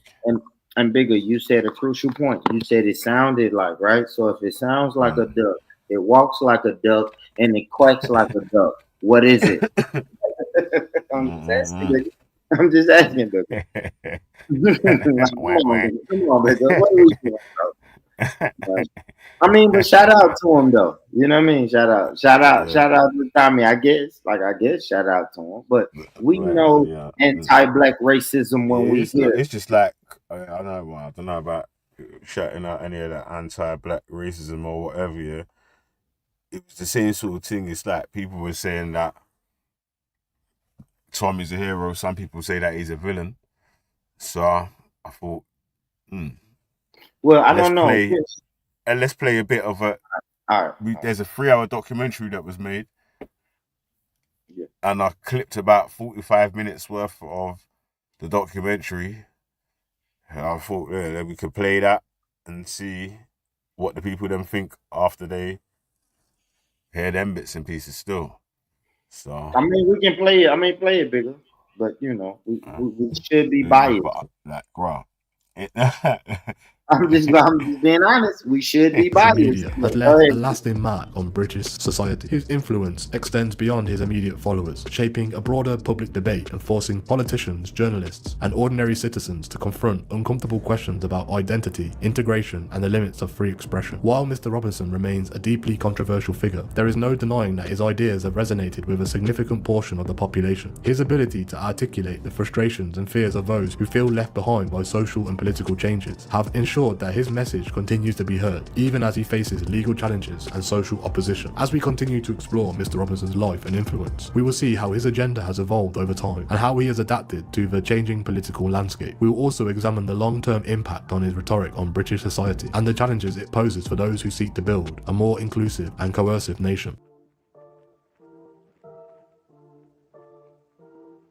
As Tommy Robinson's influence grew, so did the consequences of his actions. While his rise to prominence brought him a dedicated following and a significant platform, it also led to a series of personal, legal and social repercussions that have shaped his life and career. This chapter explores the fallout from Mr. Robinson's activism, focusing on the impact it has had on his personal life, his supporters, his critics and British society as a whole. Mr. Robinson's journey is a complex one, marked by victories and setbacks, moments of triumph and periods of intense scrutiny. As we delve into these consequences, we will examine how Mr. Robinson has navigated the challenges he has faced and what these challenges reveal about the broader social and political landscape in the UK. Mr. Robinson's activism has come at significant personal cost. Over the years, he has faced multiple arrests, convictions and prison sentences, each of which has taken a toll on his personal life. The strain on his family has been immense, with his wife and children frequently thrust into the public eye as a result of his actions. The constant legal battles and the threat of imprisonment have also placed a significant burden on Mr. Robinson's mental and emotional well-being. One of the most significant personal repercussions for Mr. Robinson has been the financial cost of his activism. Legal fees, fines and damages from defamation cases have drained his resources, leading to claims of bankruptcy. The financial strain has forced Mr. Robinson to rely heavily on crowdfunding and donations from his supporters, further entrenching his dependence on his base and limiting his ability to pursue mainstream opportunities. Despite these challenges, Mr. Robinson has remained defiant, often framing his financial and personal struggles as further evidence of his martyrdom for the cause. This narrative has resonated with his personal supporters, who see his sacrifices as proof of his commitment to the fight against what they perceive as injustices of the establishment. Mr. Robinson's followers, many whom are drawn from the working class community that feel neglected by mainstream politics, have also faced significant consequences as a result of their association to him. Participation in EDL protests and other demonstrations organised by Mr. Robinson has often led to arrests, job losses and social ostracism. The stigma of being associated with a far-right figure like Mr. Robinson has made it difficult for many of his supporters to maintain stable employment or social relationships. For some, the fallout has been even more severe. Instances of violence and criminal activity linked to EDL events have led to long-term legal consequences for those involved. Mr. Robinson's rhetoric, which often encourages direct action and confrontation, has sometimes inspired followers to engage in behaviour that has had serious personal and legal repercussions. Despite these challenges, Mr. Robinson's supporters remain fiercely loyal. They see the personal sacrifices they have made as necessary for the greater good, and they continue to rally around Mr. Robinson, viewing him as a leader who is willing to face the same risks and hardships that they do. This loyalty is a testament to Mr. Robinson's ability to inspire a deep sense of belonging and purpose amongst his followers, even in the face of significant adversity. The fallout from Mr. Robinson's activism has not been limited to his supporters. It has also had a profound impact on those who oppose him. Anti-racist and anti-fascist groups have mobilised in response to Mr. Robinson's actions, leading to a series of high-profile counter-protests, campaigns and legal challenges aimed at curbing his influence. These efforts have been driven by a deep concern about the rise of far-right extremism in the UK and the potential for Mr. Robinson's rhetoric to incite violence and hatred. Critics of Mr. Robinson have also been active in the media, using platforms like television, radio and print to challenge his narrative and expose the dangers of his ideology. Documentaries, investigative reports and opinion pieces have sought to counter Mr. Robinson's claim and present a more nuanced view of the issues he raises. These efforts have played a crucial role in shaping public perception of Mr. Robinson, particularly amongst those who might be swayed by his arguments. However, the response from critics has not been without its challenges. Mr. Robinson's ability to frame himself as a victim of censorship and political persecution has resonated with many, leading to accusations that the efforts to silence him are only serving to strengthen his cause. This has created a complex dynamic in which attempts to counter Mr. Robinson's influence often end up in amplifying his message and reinforcing his position as a martyr for free speech. One of the most significant areas of fallout for Mr. Robinson's activities has been in the legal realm. As previously discussed, Mr. Robinson has faced numerous legal battles, from convictions for public order offences and fraud to high-profile contempt of court cases. These legal challenges have had a profound impact on Mr. Robinson's life, both in terms of direct consequences of imprisonment and fines, and in the way that they have shaped his public image. Mr. Robinson's legal troubles have also had broader implications for the UK legal system. His contempt of court cases in particular has sparked important debates about the balance between free speech and the right to a fair trial. The media coverage of these cases has highlighted the challenges faced by the judiciary in dealing with high-profile figures like Mr. Robinson, who use their platform to challenge legal norms and push the boundaries of acceptable behaviour. In addition to these high-profile cases, Mr. Robinson has also faced numerous other legal challenges, including defamation suits, harassment claims, and breaches of bail conditions. Each of these cases has added the cumulative burden on Mr. Robinson, creating a legal quagmire that has consumed much of his time and resources. Beyond the personal and legal fallout, Mr. Robinson's activities have had significant social and political consequences. His rhetoric has contributed to the polarisation of British society, increasing tensions between different communities and fueling the far-right sentiment. The public debate debate sparked by Mr. Robinson's activism forced politicians, journalists, and ordinary citizens to confront uncomfortable questions about identity, immigration, and the limits of free speech. Mr. Robinson's influence has also had a notable impact on British politics. His critique of Islam, multiculturalism, and the political establishment have had a receptive audience amongst those that feel that mainstream parties are not addressing their concerns. This has contributed to the rise of populist and far-right movements in the UK who have sought to capitalise off the same issues that Mr. Robinson has highlighted. However, Mr. Robinson's impact on politics has also been a double-edged sword. While he has succeeded in bringing certain issues to the forefront of public debate, he has also been a decisive figure, alienating potential allies and limiting his ability to build a broad-based movement. His confrontational style and frequent legal troubles have made it difficult for him to be taken seriously by mainstream politicians and media, limiting his influence to the fringes of the political spectrum. As Mr. Robinson's legal battles continue and his influence waxes and wanes, the question of his long-term legacy remains an open one. Will he be remembered as a champion of free speech and a defender of the British values, or as a decisive figure who contributed to the far-right extremism in the UK? The answer to this question will depend largely on how his story is told in the years to come and how the issues he has raised continue to evolve. One of the key factors in shaping Mr. Robinson's legacy will be the ongoing debate about the role of free speech in a democratic society. Mr. Robinson has positioned himself as a martyr for free speech, arguing that his legal troubles are a result of a concerted effort to silence him. This narrative has resonated with many, particularly in the area where concerns about censorship and the suppression of dissenting voices are increasingly prominent. However, critics argue that Mr. Robinson's actions go beyond the bounds of free speech and enter into the realm of hate speech, incitement, and defamation. They contend that his legacy should not be seen as one of a principled resistance, but one of reckless disregard for the consequences of his words and actions. This debate will be central to how Mr. Robinson is remembered and will likely continue long after. Mr. Robinson's activism is complex and multifaceted, reflecting the broader social tensions that his rhetoric has both exploited and exuberated. His personal and financial struggles, the impact on his supporters, the reaction from his legal and social consequences of his actions all contribute to a portrait of a man who is as polarising as he is influential. As we move forward, we will continue to explore the various dimensions of Mr. Robinson's influence and the broader implications of his activities for British society. While the full impact of Mr. Robinson's legacy may not be clear for some time, it is evident that he has played a significant role in shaping the public discourse on some of the most contentious issues of our time.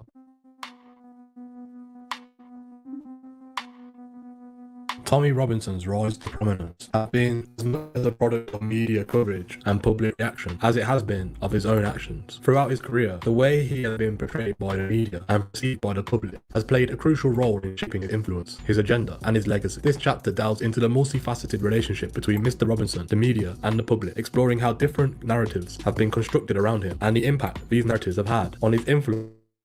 Public perception. From sensational headlines to in-depth documentary, Mr. Robinson has been both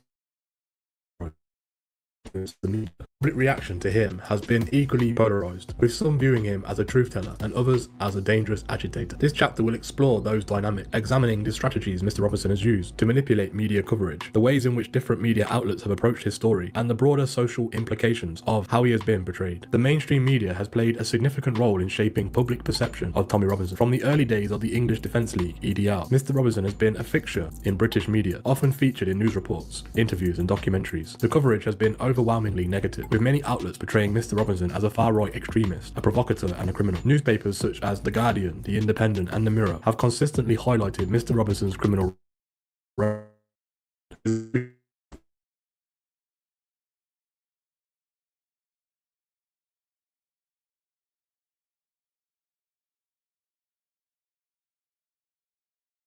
and the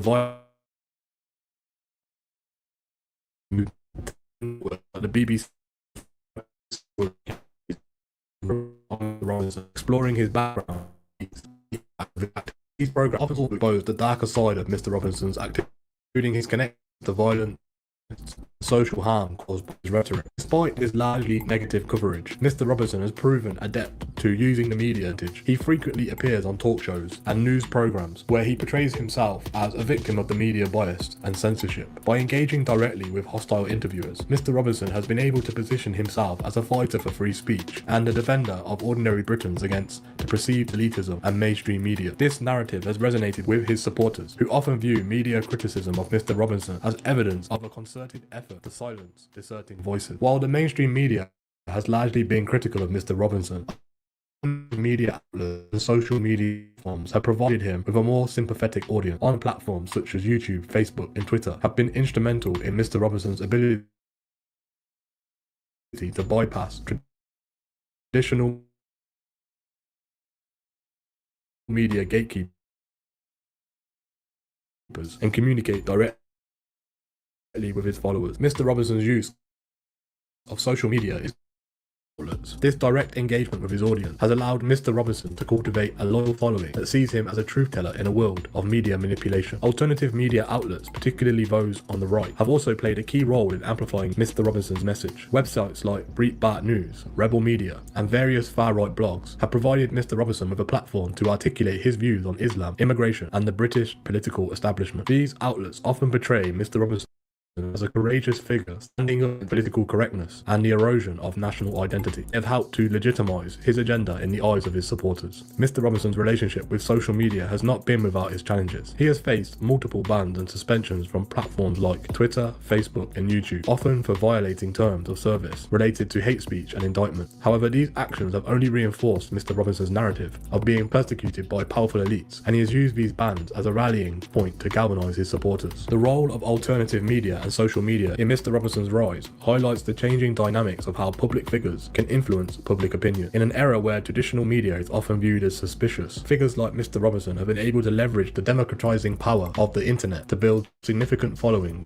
and shape public discourse outside of mainstream channels. Public reaction to Tommy Robinson has been deeply divided, reflecting broader social tensions around the issues of immigration, Islam, and national identity. For his supporters, Mr. Robinson is a hero who speaks truth to power, someone who is willing to risk his freedom and reputation to address issues that the political and media establishment refuse to confront. These supporters often come from working class backgrounds and feel that their concerns about impacts on immigration and multiculturalism have been ignored by the political elite. Mr. Robinson's supporters are particularly vocal on social media, where they often share and promote his content, organising events, and mobilise around key issues. This online activism has helped to sustain Mr. Robinson's influence, even in the face of legal challenges and media criticism. For many of his followers, Mr. Robinson is more than just a political figure. He is a symbol of resistance against a system they believe has failed them. On the other side of the divide are those who view Mr. Robinson as a dangerous extremist who exploits fear and prejudice for personal gain. Critics argue that his rhetoric has contributed to the rise of Islamophobia and social division in the UK, and they are deeply concerned about the impact of his message on vulnerable communities. For these critics, Mr. Robinson's actions are not just about free speech or defending British values, but stoking hatred and undermining social cohesion. Public opinion polls on Mr. Robinson reflect this polarisation. While he has a dedicated base of support, he is also one of the most controversial figures in the British public life. Polls often show a significant percentage of the population holding a negative view of Mr. Robinson, with many seeing him as a symbol of the darker side of British nationalism. The division in public opinion highlights the broader social challenges that Mr. Robinson's rhetoric taps into. Issues of identity, integration, and national sovereignty are deeply contested in the UK, and Mr. Robinson has positioned himself at the centre of these debates. His ability to polarise public opinion speaks to the power of his message and the deep-seated anxieties that it addresses. Over the years, several documentaries and investigative reports have been produced about Tommy Robinson, each offering a different perspective on his life and influences. These documentaries have been important in shaping public understanding of Mr. Robinson, providing an in-depth analysis of his background, beliefs, and the impact of his activism. One of the most notable documentaries is Channel 4's The Real Tommy Robinson, which aired in 2019. The programme provided a comprehensive overview of Mr. Robinson's life, from his early days in Luton to his rise as a leader of the EDL and his subsequent legal battle. The documentary painted a complex picture of Mr. Robinson, highlighting both the legitimate concerns of his supporters and the dangers of his rhetoric, while it also features interviews with former associates, journalists, and members of the Muslim community, offering a balanced view of Mr. Robinson's impact on British society. Another significant documentary is the BBC's Panorama episode titled Tommy Robinson, The Hate I Taught, which focused on the influence Mr. Robinson has had on his followers and the broader far-right movement in the UK. The programme explores how Mr. Robinson's rhetoric has been adopted by other far-right figures and how it has contributed to the normalisation of extremist views in public discourse. These documentaries have been instrumental in challenging the narratives that Mr. Robinson promotes about himself by providing context, evidence, and alternative viewpoints. They have helped to counterbalance the often one-sided portrayal of Mr. Robinson Robinson in both mainstream and alternative media. However, these programs have also faced criticism from Mr. Robinson and his supporters, who argue that they are biased and part of a broader effort to discredit him. Tommy Robinson has shown remarkable ability to manipulate media narratives to his advantage. Despite being a frequent target of negative coverage, Mr. Robinson has used this attention to reinforce his image as a defiant underdog standing up against powerful elites. He often claims that the media is part of a coordinated effort to silence him and suppress the truth, a narrative that resonates strongly with his supporters. Mr. Robinson's media strategy is built on several key tactics. First, he frequently engages with hostile media outlets, using these encounters to highlight what he sees as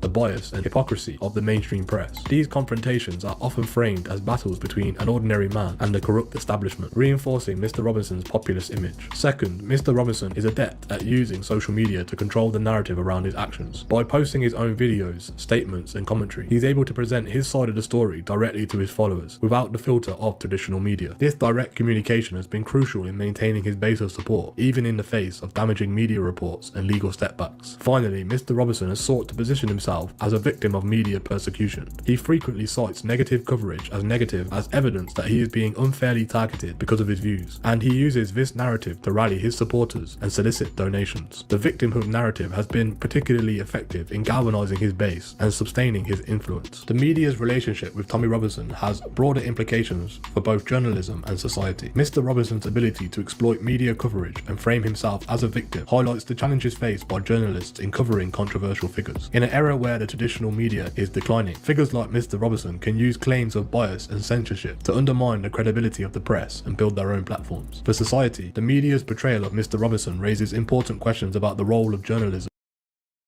Yo, hey, listen, I need to go and do some work now, you know. Yo, Shift, what you saying? You good, yeah, brother? Don't know if you're there still.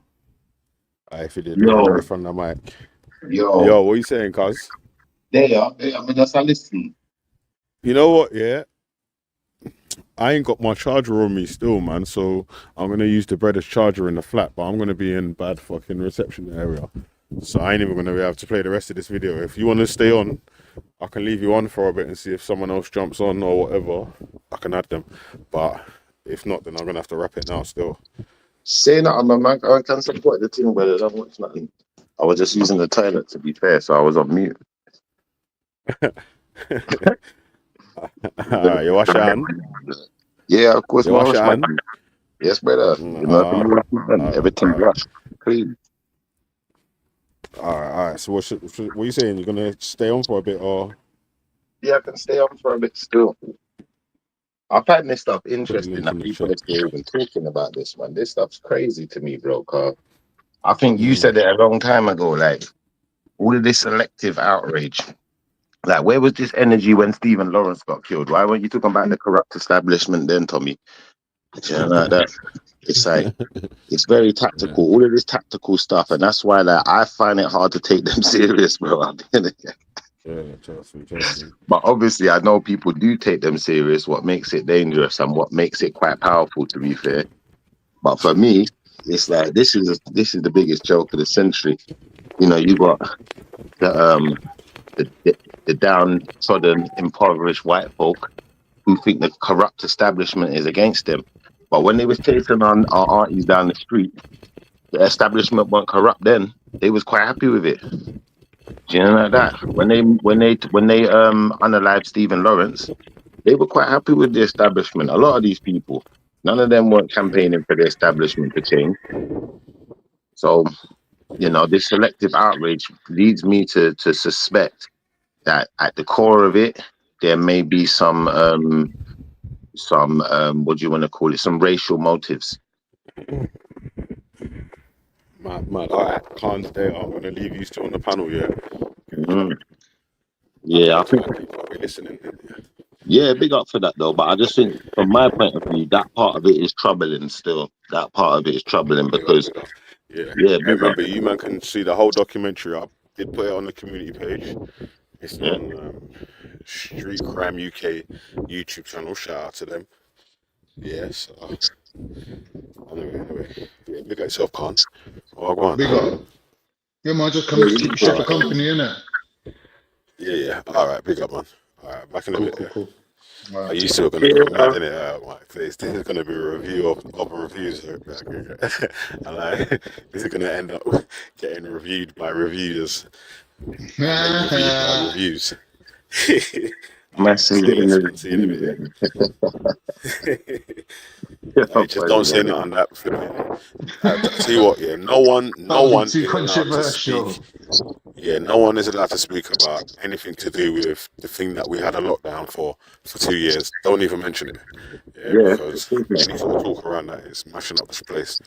Yeah, just don't mention it. If you do, then I'm just dashing you off. You ain't even allowed on again. Nah, straight, that's car. Yo, mash up Rasta, man, and life. How you mean? So. When I'm talking about this, I'm trying to be a bit more adept with my speech patterns and the words I'm using, all of that, man. Come on, man. You know we're doing that. All right. I'll see you in a bit, yeah. So what did you think about that, Carl? What did you think about this whole campaign with the Tommy Robinson stuff? Talk to me, man. Let me ask you a question. Apparently, when it's Tommy Robinson, you're breaking up. You lot are breaking up, man. It's us getting big up. Yes, Sasuke, you're breaking up badly. So here's the thing, Shifa, yeah. When this youth started off this movement, he started off as a street movement.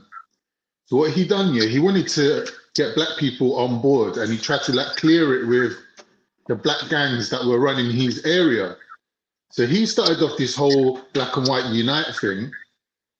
And he basically approached the gang leaders of Luton and called them all to a meeting and basically proposed this whole black and white unite ideology to them. And he said, look, I want to start a street movement. It's going to be basically terrorizing up the streets where the Muslims live. Are you lot on board? And apparently, the black gangs leaders, they just got up and just walked out. They were like, nah, man, fuck this youth. He's a fucking idiot. And they just all walked out, basically. There's reports of people that were there that said that this really happened. This ain't some made up thing. It's a real thing what happened. Basically, all the dons of his area, basically, from the get-go.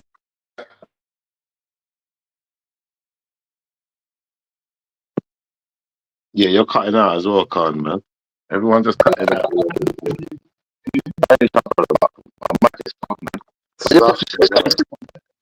Everyone's cutting out. Me, what's going on today? So Shifa, can you hear me now? Sorry, my headphones died. So the question is, Shifa, if his intended target ain't black people, why was black people so vehemently opposed to the Tommy movement, even though he offered them the extended olive branch of black and white unite, you lot can be on board from the get-go sort of thing, but they straight rejected him? Why is that? Because Born Rich was asking Veli. I think it goes back to what I've already said, Khan. At the end of the day, you got to think about the people that he's talking to and the people that he's approaching. Because when we're talking about corrupt system, we were talking about corrupt system, way back when. Yeah, you can go back hundreds of years. We've been talking about this corrupt system for hundreds of years. So for a man to be saying, okay, unite, let's all unite and talk about the corrupt system now, where were they when Stephen Lawrence died? Big facts. Where were they though, bro? Let's be honest. Where was this Defence League when they was chasing our aunties down the street? Didn't matter if you was black, Turkish, Indian, whatever. Do you understand? Chinese. Didn't matter where you was from. You was just different. So they're just gonna chase you down the street and beat you up and just do fuckeries. Where was the black and white unite then? When I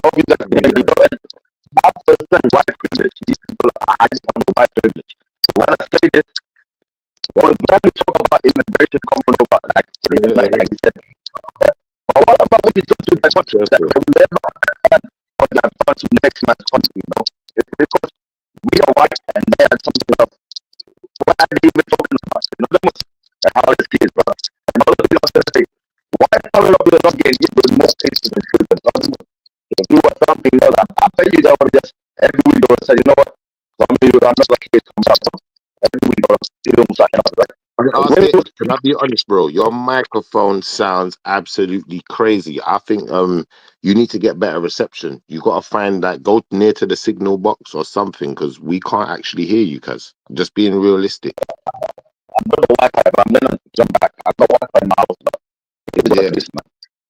Yeah, big up though, brother. Thanks for trying as well, because we need we need people to talk on this, man. But yeah. I said very messed up the mic, yeah. I was getting gives me joking up.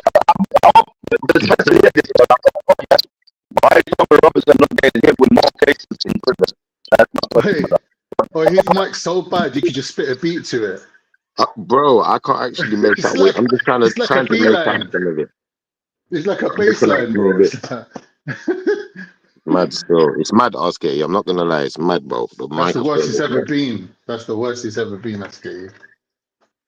But yeah, I think that's going to be the main thing that troubles people when approaching any kind of ethnic community with this kind of rhetoric of, the government's this, the government's that, when we know that the government's had to change over certain periods of time to protect us more because we've been under attack.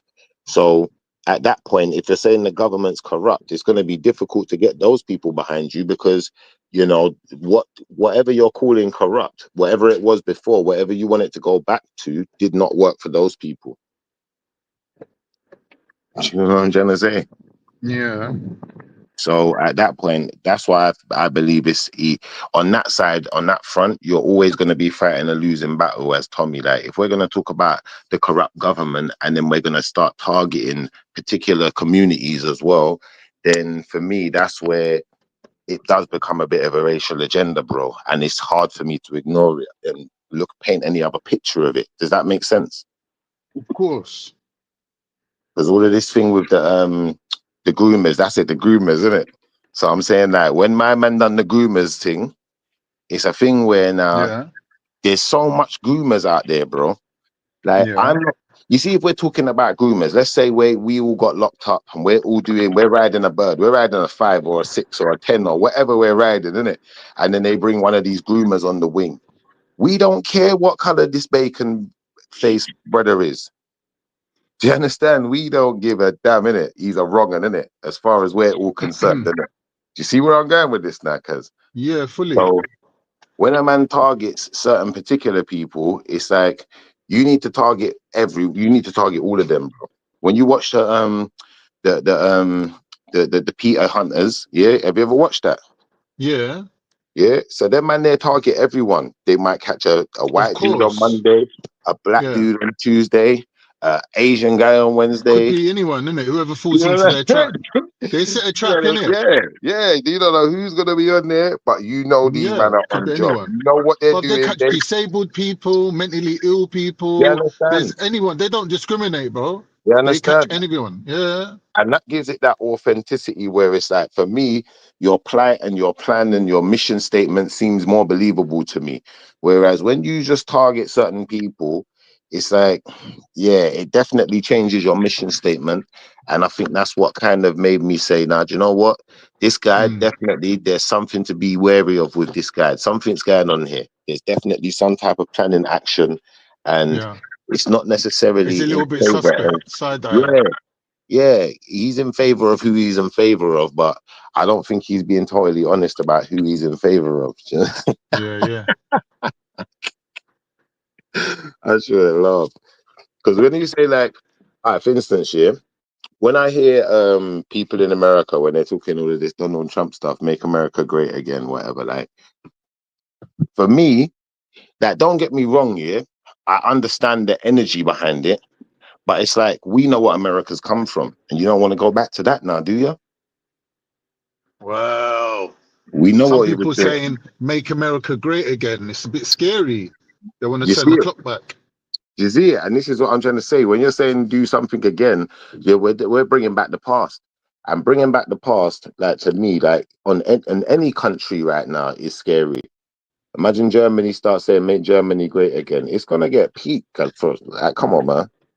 Yeah. It's gonna get mad out there, bro. We already seen that happen. Well, we ain't seen it, but we've heard it from our grandparents, innit? You know what I'm trying to say? So I feel that that's the only thing I don't like with this Tommy Robinson. You're saying this Tommy Robinson, he was onto basically a non-starter from the get-go. Like, it wasn't washing. Well, it's only going to wash with certain types of people, innit? Because certain types of people want things to go back to how they were. But he's claiming some sort of popularity, like he's representative of a certain demographic of people. But it seems as if he's not really representing anyone. Like you said, he's just a distraction away from, wait a minute, who are the pedophiles working within the police, within the establishment, within social services? Like all these politicians that were doing these sort of things, like having their Diddy parties and that, they had the perfect cover. My man was blowing up some Indian guy who lived up the road, but the politicians got a clear run. They got to free them. So it was a bit suspect the way he was moving. Yeah, I agree with that. He ain't really a man of the people, really. Mm-hmm. You know? So when you kind of like carry on to the present day, you can see that really and truly man ain't done nothing for them victims, those innocent girls. He ain't done nothing for them, because really his intention wasn't ever to do anything for them in the first place. Mm-hmm.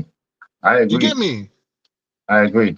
And I think ultimately, you know, like I said, if you're a Peter Pan hunter, I've seen that thing online, bro. I see what they do.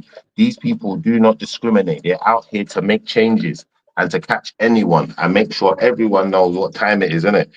Now, he was only trying to make certain people know what time it is, which, you know, that's, to me, that's targeting, bro. That's target practice at best.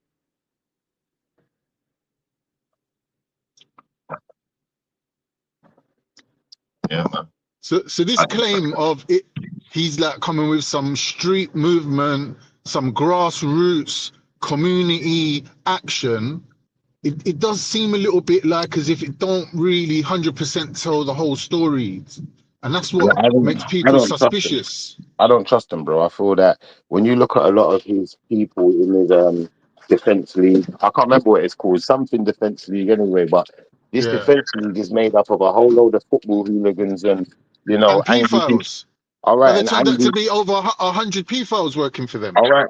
And that angry guys who used to chase our aunties down the street, you know, like that. So why on earth would I be siding with those guys? Used to chase women down the street, and you think we're gonna be on their side? But some people just don't even. Some people, their minds are like this. They're like, you know what? Let's forget the past. I get it, but you see, the thing is now, when it comes to someone like me, they ain't gonna say forget the past, are they? If I did something wrong, they're gonna bring it up every single time, every job interview, every time you travel, anything that ever happens in your life, that's all they're gonna talk about. So, you know, we have to do the same thing, doesn't it? Well, yeah. We have to do the same thing and treat them with the same respect that they give us. Well, we see what happened in the recent riots, innit? Like, what were the people doing? Like, I see one Indian brother trying to walk through the riot like it's not even happening. He walked right down the bottom of the road. They let him turn the corner, and then there's a guy waiting on the other side of the wall as he turned around the building and just clocked him, just knocked him out, sparked him out.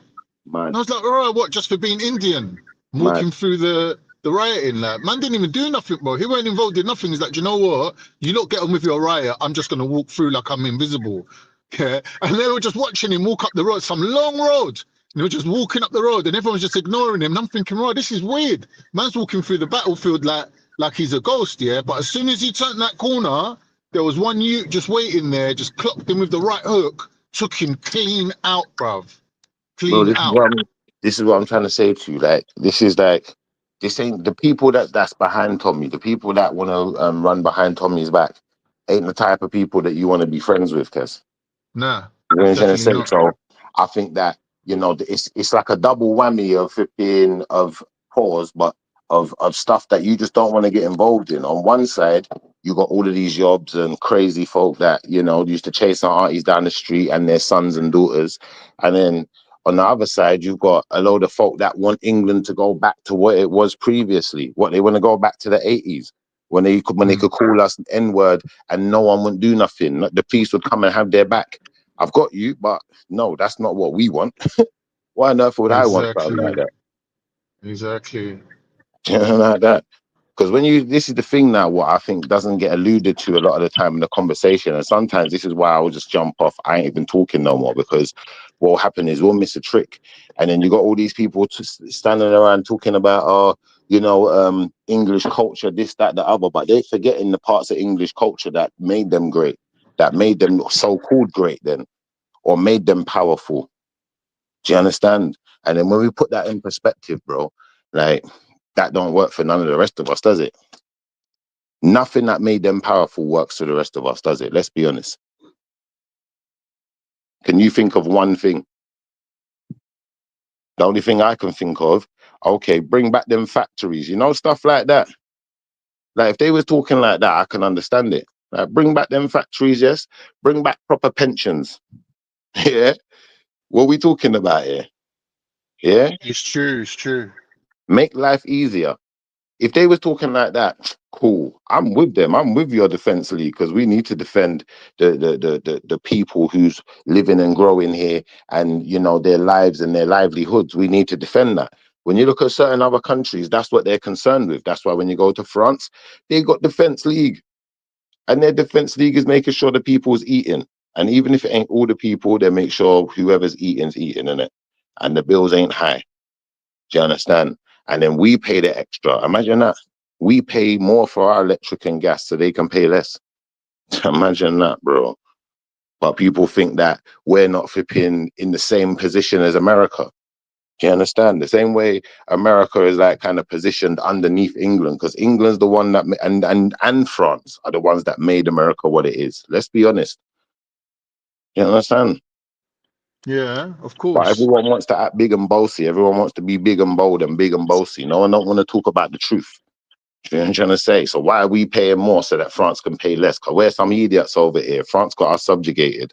They slapped us up. Yeah. They gave us 2 kicks in the side of our face. I was bust up. You know them way there. You know when your faces swell up and your jaw's hurting, you said, nah, you know what? Allow it, fam. Allow me, fam. I can't fight no more today. I'm going back to the gym.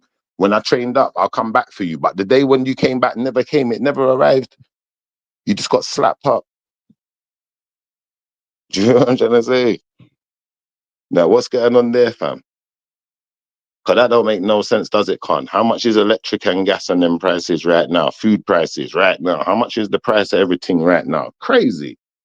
Yeah, it's Christmas is about to hit or not. Yeah.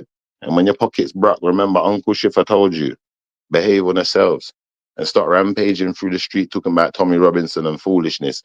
Try talking to your government about the fact that we're paying more electric so France can pay less. What am I? We have a serious mental health problem if we don't deal with them sitting there and I sit down and I talk about Tommy Robinson. Hear that thing? You get me? You see how I switched up the accent on them there, Con? I hear you, buddy. They're not ready for me, man. Yeah. But this is the thing. I think like what we get is certain times on panels, we got people that are either too white or too black. You're too one-sided. And if you're too one-sided, you're never going to see the truth. All you're seeing is what's in front of you. And you can barely get past your nose to even see the truth of what's actually your face. Do you know what I'm trying to say? Can't see the wood through the trees half the time because we're so obscured by black and white and not looking at the bigger picture. Because you think about what I just said, that affects everyone, bro. Don't matter if you're black or white. You get me? if you're thinking of being my baby, it don't matter if you're black or white. You understand? If your electricity bills are high, don't matter if you're black or white.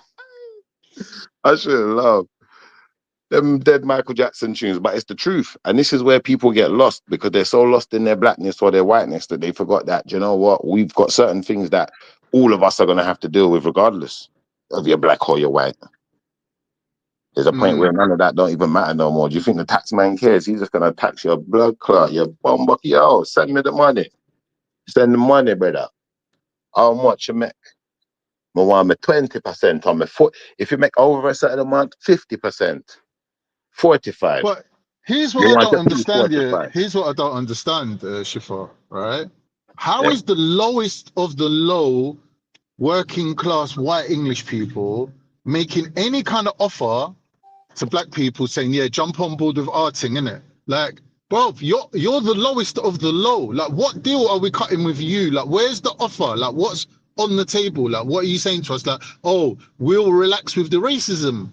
Like, what is the offer? I don't get it. Like, when people could just tell them, look, won your deal, yeah, we'll just stick it out, innit? We'll deal with the government, we'll deal with the powers that be, we'll deal with the authorities that we've been dealing with all this time. We'll fight the police if we have to, but to team up with you lot and get behind you in the queue seems a bit dumb. Like, and like, where's the real offer? Where's the meat and potatoes? Like, where's the real substance to the offer? What are they saying? Like, what is the offer? We're gonna back off with the racism. What is it? No offer, bro. There's no offer. The offer. No, but that's what they're pretending. They're pretending that there is some sort of offer. Like, you know, like you can be with us. They're saying you can be with us on our thing, innit? That's what they're saying. All right, but what does that even mean? You can come to football matches and fight police if you want. Like, why do we need to do that? We can go football matches anyway. We don't have to fight police. So what's the problem? We don't need them.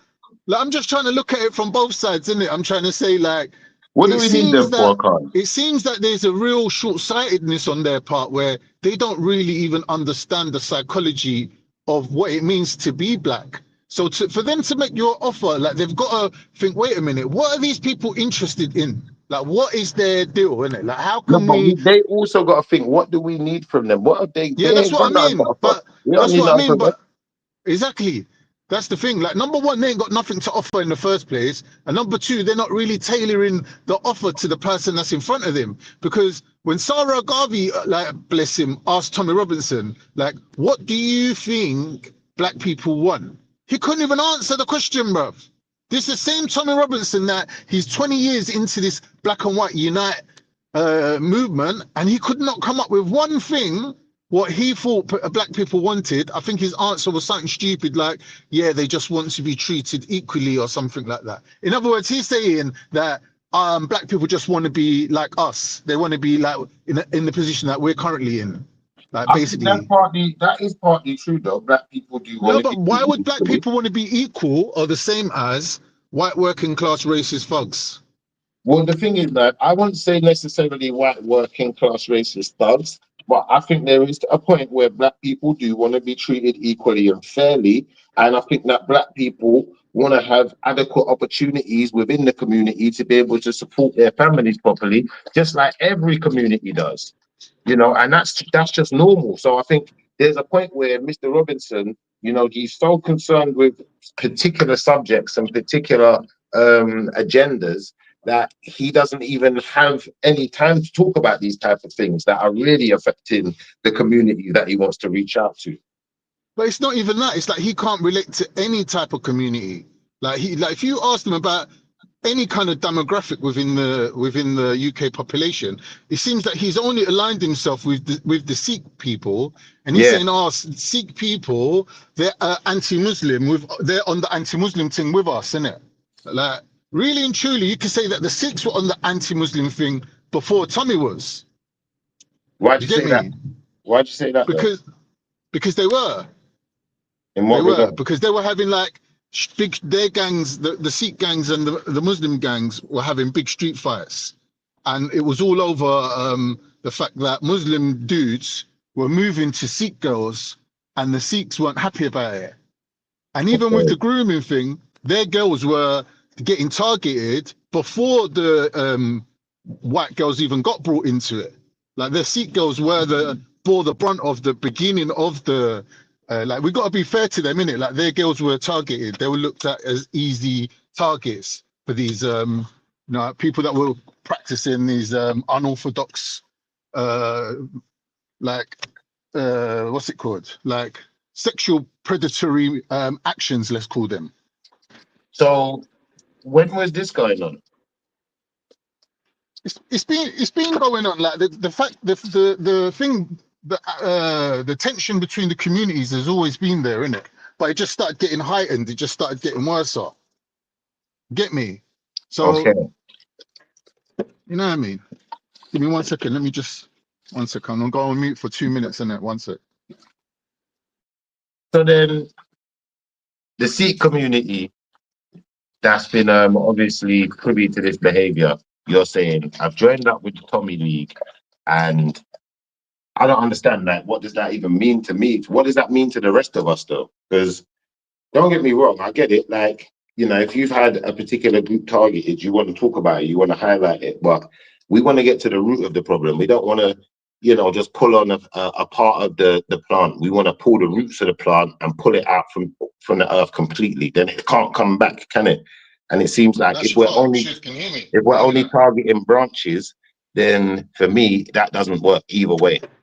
Can you hear me now? Yeah, I can hear you, bro. All right, cool. So my point of saying that was the only reason he can relate to any other people is that he can basically show that, yeah, you hate the same people that we hate, so we can basically unite on that front. So I'm saying his whole movement is a hate movement. His whole movement is based on hatred and who are the enemy. Yeah? So that's the only way he can actually relate to people is, are you on board with this hate campaign? You see what I mean? I hear you. So Yeah, apart from bless that, up, bless up, bless up, bless up. yeah, Bless yeah, up, nice. Big up, man. Yeah. I ain't come to tower still, but yeah, Carl, I just really maybe come to address you really because I don't really think that there's a quote unquote relationship between Tommy and black folks. Do you know what I mean? Obviously, they've tried a thing, but I wouldn't say the only reason why I really got to know about Tommy is because of Aspect and his obsession with Tommy Robinson. Do you know what I mean? And then obviously Sava with the free speech thing. But apart from that, I can assure you that the black community don't know about Tommy Robinson. They don't give two fucks, man. Obviously, they may know now because, you know, he's been in the news, this, that, and the other. But there's no, I don't think there's any way in which, we got our own back. And we're definitely not going to be in a thing whereby we're going against Muslims. You know what I mean? Whether I fucking agree, disagree, whatever. Do you know what I mean? Like, it'll be never that, man. Although, did you hear what I was saying earlier, Nanifa, about the gangs? What gangs? So there's certain gangs in Luton, innit? There's certain like big bosses and that, yeah. And like there's certain men that can gather a lot of like soldiers, let's call them.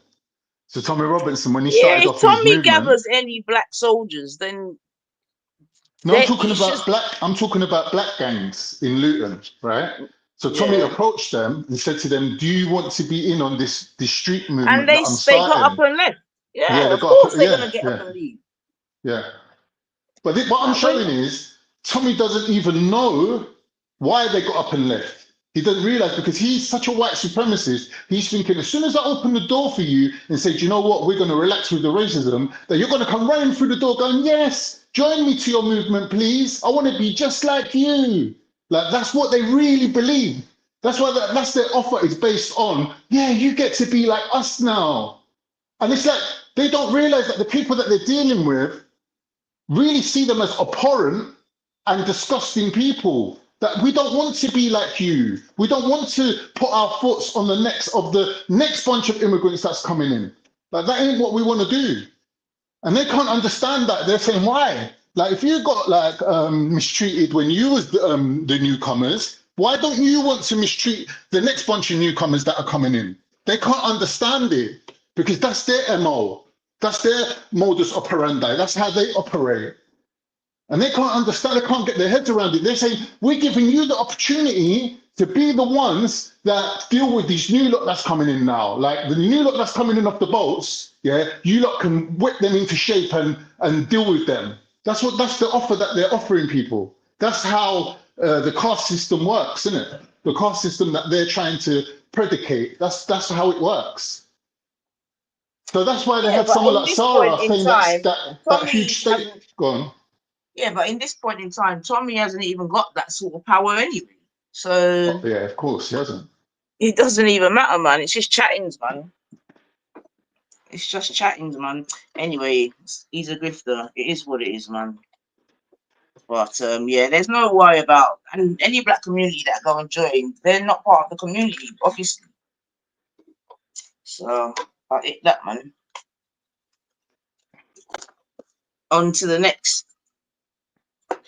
Anyway, these are historical, man. All different groups always try to use black people, man. It is what it is. I don't understand why, but including Muslims, you get me. So they're not free from using black people neither. You would agree with that, Khan, wouldn't you? But Of course. yeah. But here's my argument, Nanifa. I'm saying black ain't just a skin color. It ain't just like if you woke up tomorrow and you was white, you'd be moving like white people. That's not the case. Right? People don't realize that. Like white people especially don't realize that. And to me, it's shocking that they can't relate to people. Wait. White people don't realize what? That if black people woke up tomorrow and they were white too, yeah, so like skin color, for example, yeah, that they wouldn't be just acting how they're acting, because to them, race is something where it's just a skin color. Because when they look at you, that's all they're seeing is the skin color, and they're obsessed with the skin color. They ain't taking time to learn. How do these people think? What's their politics? What makes them tick? Like, how are they different from us in a political sense? Wait. I disagree with that. Okay, Some white people, maybe, but not others, because others study us. Like some white people know us better than we know ourselves. You're joking. Go on. Some of them, some white people, but yeah, a lot of them, they study us, man. But you know that we're constantly in a zoo. All right. But again, that's based on an appearance thing. That's based on looks. Like that whole thing based on a lot of things. How people look differently. It's based on looks. Some other people that are knowledgeable obviously know the power of black people, this, that, and the other. So it's based on that as well. It's based on a lot of different things. I hear you. You're right as well. You are right. Yeah, but I'm, like, specifically these Tommy types, like I don't think they really understand the difference between black people and white people. Like they think, oh, do you know what? You're dying to jump on board with our thing. Like as soon as we offer you this deal of black and white unite, you're gonna come running. They don't realize that there's some black people who actually, well, majority of black people actually like being black. Like, regardless of their history, like that is just like a badge of honor to them, isn't it? Like they're saying, this is our history, we suffered this, right? But white people ain't like that. White people are ready to basically drop their own identity, pick up a next man's identity and run with it. Ain't Turkish people like that though? Turkish people, you can call Turkish people more like Latinos. Like imagine like we're living in America now. Yeah, Turkish you're quite people, proud the majority as well. of them, they'll You're fit into proud, the though, Latino but obviously, band. Yeah, but remember, obviously, those Latinos and those Turks are still white. Yeah. So we can't paint everyone with the same brush, is what we're saying, bro. Yeah, I'm agreeing with that. I'm saying black people are a specific demographic. They have their own history. They have their own thing. Like we can't just mix them in with whoever we feel like it, whenever we feel like it. I feel like, you see, this is what I think happens. I think in any community, yeah, especially if you've got a mixed community, people who feel like their lives are similar or they have a lot in common end up blending more together. And that's just, and I don't think that that's necessarily a color thing either. Nah, like when we're talking about mixing, there's always going to be a certain percentage that want to mix, certain percentage that don't want to mix, and certain percentage that will sort of like hang in the balance. Like that will always be the case. So there will be a diversity in all communities, in all people. But to an unprejudiced mind in a diverse community, you know, the gamers are just going to hang around with the gamers. Right. You know, the guys who do that dress up, cosplay, whatever the hell you call it. Yeah, I don't know. Do you understand? You got different sects, you got different groups of people that hang around with each other for particular reasons.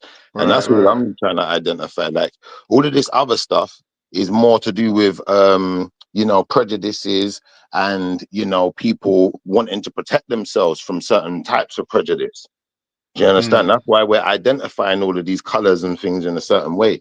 If we didn't have those prejudices, if we didn't have certain powers that were being utilized against particular people, which, you know, unfortunately, Tommy Robinson wants to be one of those powers when he starts talking.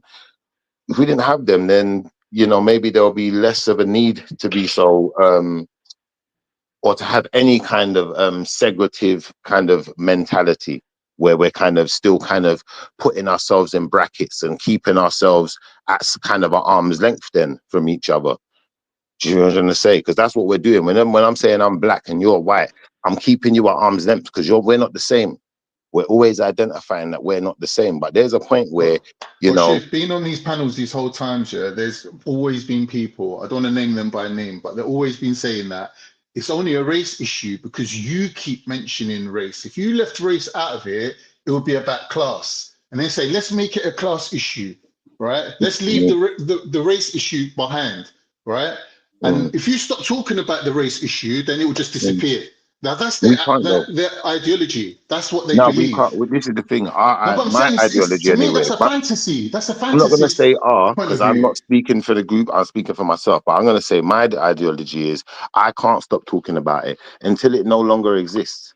You know, like let me explain something to you. You see, like ancient flipping anywhere, ancient Mesopotamia. We might talk about it once in a while because it was in a documentary, but we're not really talking about it. It's gone. It's past. It's done. But that racism thing is still here. So we ain't gonna stop talking. Well, me personally, I ain't gonna stop talking about it till it's gone, innit? Why should I? Well, of course. Well, if it's affecting you, then would you stop talking about a problem till it's gone, or stop trying to deal with a problem until it's gone? Do you know, like that? Because that wouldn't be. But what I'm saying is, this is one of the narratives that's being pushed, right? And I think it's insensitive. It's based on the fact of they're saying, why can't you just be like us, innit? Why can't you just be happy to be like us and forget your past, forget your history, forget your politics and jump on board, innit? Like we were rolling out the carpet for you. We were saying, yeah, come on our thing, innit? And they can't understand, why wouldn't you want to do that? They're saying, wait a minute, we've oppressed you. We've oppressed you. We've been racist to you. We've marginalized you. And we're saying we're prepared to let all that pass and you can just have a free run, unobstructed. They don't get to make that decision. We get to make that decision. That's a choice we get to make. If we choose to make that proposal, then it's actually viable because we're the one who was oppressed. We're the one who was subjugated. We're the one who was treated badly and unfairly. So it's on us to forgive them and then to let them in and say, okay, come over this side now. Do you understand? It's not. It don't work the other way, bro. Let's just be honest. That's like I'll give you an example then. Yeah, that's like someone thieving from you, robbing from you every single time you see them, and then you say to yourself, do you know what, I'm going to keep my distance from that person, I'm not going around that person. Then they beg to come around you. It's like, bro, the same motherfucker that was there thieving everywhere. All right, listen, no, you're not coming around me, innit? Now maybe in the future I might change my mind. It's unlikely, but like, come on, bro. Like some wounds don't heal like that, bro. They don't heal like that, innit? Yeah, maybe you did something reputable that made me open my arms or my heart to you, or what, do you understand? And I said, okay, do you know what? Someone did something, someone helped us, or someone did something that is gonna uplift us. So we said, all right, do you know what? Cool, we're cool with you over here, innit? You lot over here, you're cool. But at the same time, we're not gonna be uplifting people that don't uplift us because we never made anyone downtrodden. That makes sense. That's a fact as well. Who did we make downtrodden? Who did we enslave? Who did we do anything to? We didn't do nothing to them. We didn't beat no one up. We didn't chase no one's aunties out of the high street. We didn't do none of that. So, you know, they could argue now we've got gangsters and, you know, these little yobs in the street and they stab people. Okay, boo-hoo, you got yours too. Now what?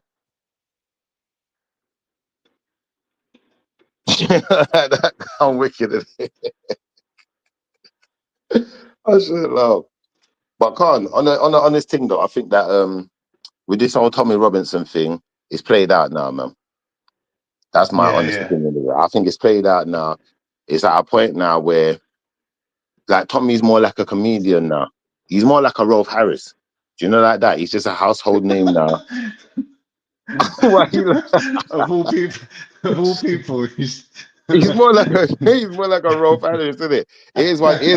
Here's an argument I made earlier about Muslim gangs. Do you know, like that? He's one of them now. So, like, what are we doing? Yeah, like I never. Hey, am I alarm? Disturbing up the thing. Yeah, I never really was worried in the beginning in the first place anyway. Now, I know a lot of Muslims were worried. They were like, oh no, like it's not good. Like these lot kind of like they want black people to unite with them. Like black people, they're sort of like our allies, like we're going to lose them. And there was a little bit of a worry, but I weren't really never worried. I never was really worried about that, to be honest. I didn't think it was realistic, you know. And even in their movement themselves, like to have this mass appeal, I never believed in it. I never thought that they would have any type of mass appeal in their little racist movement. Because I know I'm born and bred in this country. I know the people. Can you hear me still? Yo, bro, can you hear me?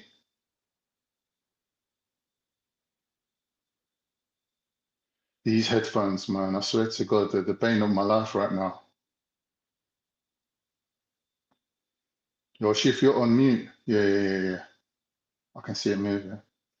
Yeah, so like I'm saying, yeah, I never really had any like worry about this whole Tommy thing, and like it escalated to what? Like the riots that we saw, it was a bit unfortunate, but it was over in a couple of days. You know what I mean? And the thing is, they never even really got the people moving off of their own politics. They had to ride off the back of the death of 3 innocent girls. And they did that. That's disgusting that they even did that. I think it's still disgusting that they did that they rid off the back of 3 innocent children's unalivement. I think that is disgusting. But they thought, you know what? We tried and it's not working. Maybe if we do this, this will be like the straw that broke the camel's back. You know what I'm saying? So, yeah, man. That's what they've done, innit? They used these 3 children, these 3 innocent little angels' death. You know what I mean? They used it to their advantage, and basically Tommy and his whole movement. Like if you remember, there was a video of Tommy's right-hand man. What's his name? Not Danny Roscoe, the other fucking Danny Tomo. What has to happen next? Does this have to happen to whoever? And Rare is making some big statement. We was watching it with Wendy even. And she was like, nah, this guy's inciting people into rioting. He was like, oh, I don't care if Tommy sacks me for saying this. Like straight away putting in the disclaimer, like, yeah, this ain't nothing to do with Tommy. Like it was a little bit like, you know, like orchestrated the way he done that speech, that Danny Tomo. It was dodgy, man. Like, it wasn't trustable. Like the guy's not trustable anyway. But it's like he put that little disclaimer in there, like, yeah, I don't care if this looks bad, you know, but still went ahead and said a whole lot of disgusting things that never seemed to ever come back on him. Never come back on him. Like he was in the clear. Because you know what it is? They used him like a thermometer. Like, yeah, go out, say your mad thing, say your madness, and see what the reaction is. And when the reaction was a certain way, then Tommy jumped in. Do you get me? Like, Tommy's clever because don't forget, he fucked up last time with that BLM thing where he just jumped in straight in off the fucking internet and started chatting shit and it all blew up in his face with the whole BLM thing and the Churchill statues and whatever. So this time he threw Danny, what's his name? Danny Tomo in there. Yeah, you go and say it. And let's see how the people react. Let's test out the temperature of the water. If there's a possibility that this can ignite into something serious, then yeah, big boy Tommy will come in, innit? And that's what they did. Do you get me? So that's when Tommy started coming in, saying X, Y, and Z. And I'm like, a minute ago, Danny was making a speech saying, yeah, Tommy won't like me saying this, but then Tommy jumped in and started basically escalating it even further. I was like, nah, this ain't good, bruv. This is just reckless, you know? And they took it all the way there, man. They took it to street rioting. And like, not once did you hear them saying about riots being bad or people that were rioting. No, they were backing it. Like Jupiter and Wendy were backing it. Oh, we can understand why people are rioting. Do you get me? They were being very diplomatic with it. Big up Khan, man. Big up, man. What are you saying? Yeah, man. Yeah, all right, man. I've just been listening to so much shit. Obviously, yeah, you're right in a lot of things, yeah. That these lot. Remember, we were watching the Danny Tomo video. You like every city needs to go up. Every immigrant house, immigrant house needs to be searched. You're like, what the hell? Crazy This words that is he like, was man, saying. what he was saying that every city needs to go up, every immigrant house needs to be. So then Tommy started screaming the next day, get them out of the hotels, get them out. And you're like, wait a minute. Then, lad, your You're like, microphone's loud, isn't it, Ghost? how is it? Yeah, it's loud, bro. It's loud. They were like, oh, the immigrants. And first of all, it wasn't even an immigrant that did it. But even if it was, how can you blame the rest of the immigrants for one person's actions? Exactly right. You understand? Even if it was them. Yeah, it doesn't make no sense at all. And the worst thing is they're like, oh, there's correlations of events because some Asian dudes beat up police officers in Manchester over their mom being racially abused. That means that, oh, there's two-tier system. No, there's a situation. That's got nothing to do with you. And then you don't get pissed off when the ex-army soldier used a crossbow and killed the mother and daughter, but that's like, oh, nobody cares about that. That's like, yeah, nobody cares about that. Let's concentrate on colored people, that what they're doing, not the ones that are our own dirty bunch. What they Yeah, get but up to. this is the thing, bro. This is the thing where you can't go to flipping. Well, I don't believe it's wise to go to my community and expect to get support for people to support you in your cause, then for your community and for what's happening to your community. But you've never supported us in nothing, you know, like that. Exactly. Not only You've been that, against us in most supporting of our causes.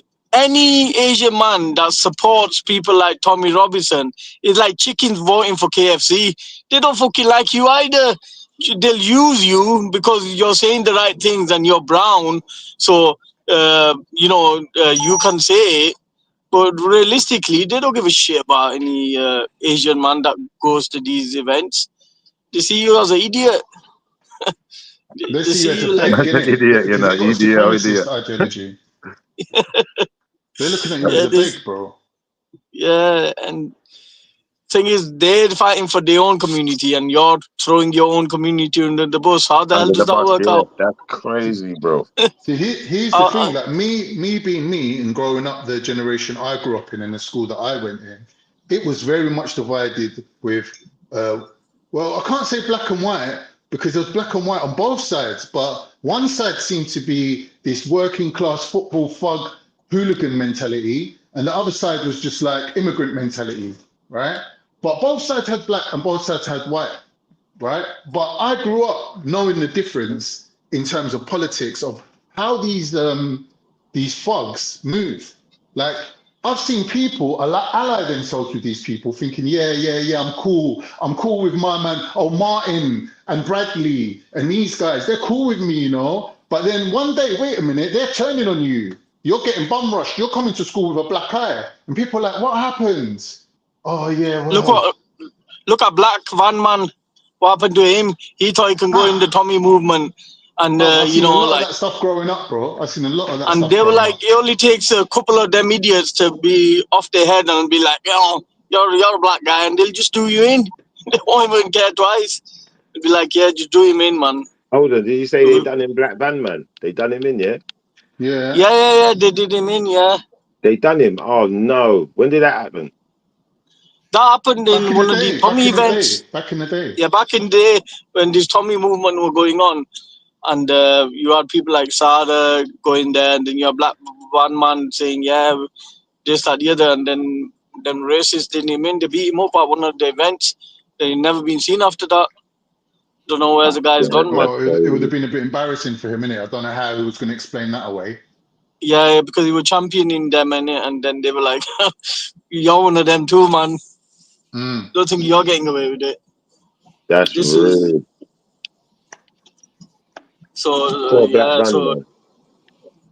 Yeah, man, he was like, and now I could see the same happening to that Shady Shay, whatever his name is. He's gonna, same thing's gonna happen to him. But Khan, what you was on about the Sikhs and the Muslims back in days. Obviously Tommy was using a divide and conquer, because it's not only about grooming with the Sikhs and Muslims. It's more than that. Since the 1947 partition of Pakistan and India, Punjab was basically split in half, and it was the biggest human migration in history. And they were literally crossing each other, going to different countries, and they slaughtered each other. Like almost 1 million people died in the crossover. So a lot of that animosity was brought to the UK. And secondly is it was the inter-community dating scene. So if a Muslim was to go out with a Sikh woman, it don't have to be like grooming, whatever. If they were just to have a relationship or fell in love, they would come and take the girl away. And same with the Muslims, they would take the guy away, or they take their girl away. So it was intense. Romeo and Juliet, bro. Sound like exactly like Romeo and Juliet. Yeah, it was seen more of a pride thing that is one of ours going with them. And, and then Tommy come into it and exploited that, tried to use the divide or conquer tactic, saying like these two communities don't get along. Like majority did, they were bad apples on both sides. That was the extremists that was taking it. Yeah, that's mad. That's crazy, man. Yeah, that's what made Tommy think that he could have a little movement, innit? Like a little street movement. And they thought we'll use that. We'll use that to fight. To his advantage, basically. Yeah, that's what he did. That's exactly what he did, Shifa.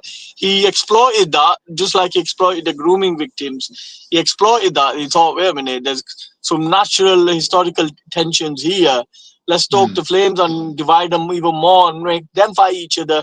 And we'll just, we'll just ride on the back of them and let them take each other out, and then we'll take them both out when the time's right. you gave a good and balanced explanation of that situation. Obviously, I don't really know the ins and outs of it, but I just want you to know that I was trying to be balanced in saying that to a certain degree that the Sikhs did have a point, because they were losing women, innit? Like they were losing women out of their community, which obviously they got lower numbers than the Muslims. Like with the Muslims, if my sister went and married a Jamaican boy, or my cousin went and married an English guy or whatever, there's still plenty of Muslims. Like we're not really worrying about it. But with the Sikhs, because their numbers are low, it means a lot to them. When they lose one woman, that's like a whole family. Like that they're looking at it as a big loss. Okay. So. You know what I mean? So I could sympathize. Yeah, it's also the pride thing, isn't it? It's also pride, isn't it? Yeah, I can sympathize with them still. Like, I wasn't trying to make out that like the anti-Muslim or whatever. Like obviously they got their reasons, innit?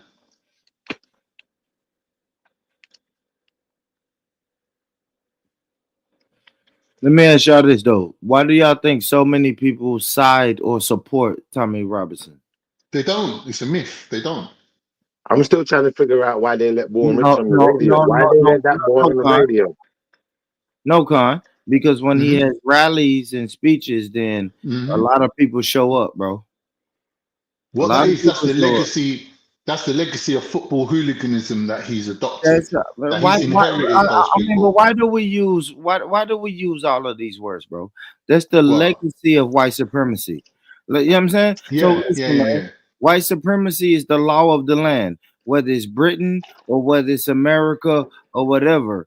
It's the law of the land. If you take us out of the equation, Born Rich, if you take us out of the equation, right? So going back to before Windrush, let's say, the split between the whites themselves would be Catholic on one side and Protestant on the other side, right? So there are still some football teams that predominantly one or the other, but majority of teams would be a mixture, right? So even though that Catholic and Protestant war would carry on the football terraces, like, so for example, teams like Rangers and Celtic would always be stabbings, murders, killings, a bloodbath, basically, And even like throughout the country, there's teams that would be outright Protestant teams, and there's teams that are outright Catholic teams, right? Now, these teams represent the two major problems with England, like where there's no unity. There can never be unity between Catholics and Protestants, right? Especially when you look at the whole Ireland and the Ireland situation with the Irish fighting for independence from the British expansion, right? Now, Tommy Robinson's people were Irish Catholics that were born in England that sympathized with the Protestants and were happy to come under their banner and say, okay, we might be from Catholic bloodlines, but we're happy to fight alongside the indigenous English because there's a new enemy now, the brown man.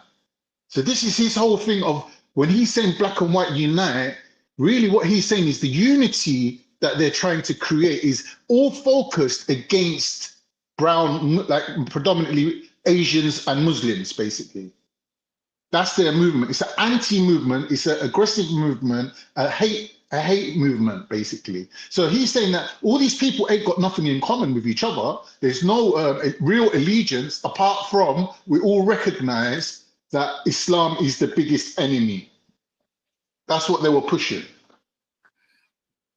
I mean, yeah, I mean, I hear that, and listen, Islam is the biggest enemy, right? And then all of a sudden, when quote unquote BLM starts to mobilize, guess who's the new enemy, Khan? See, that's what I'm saying. That's when I say when white supremacy is the law of the land, we can be anti-grooming gangs, we can be anti-Islam, we can be anti-anything.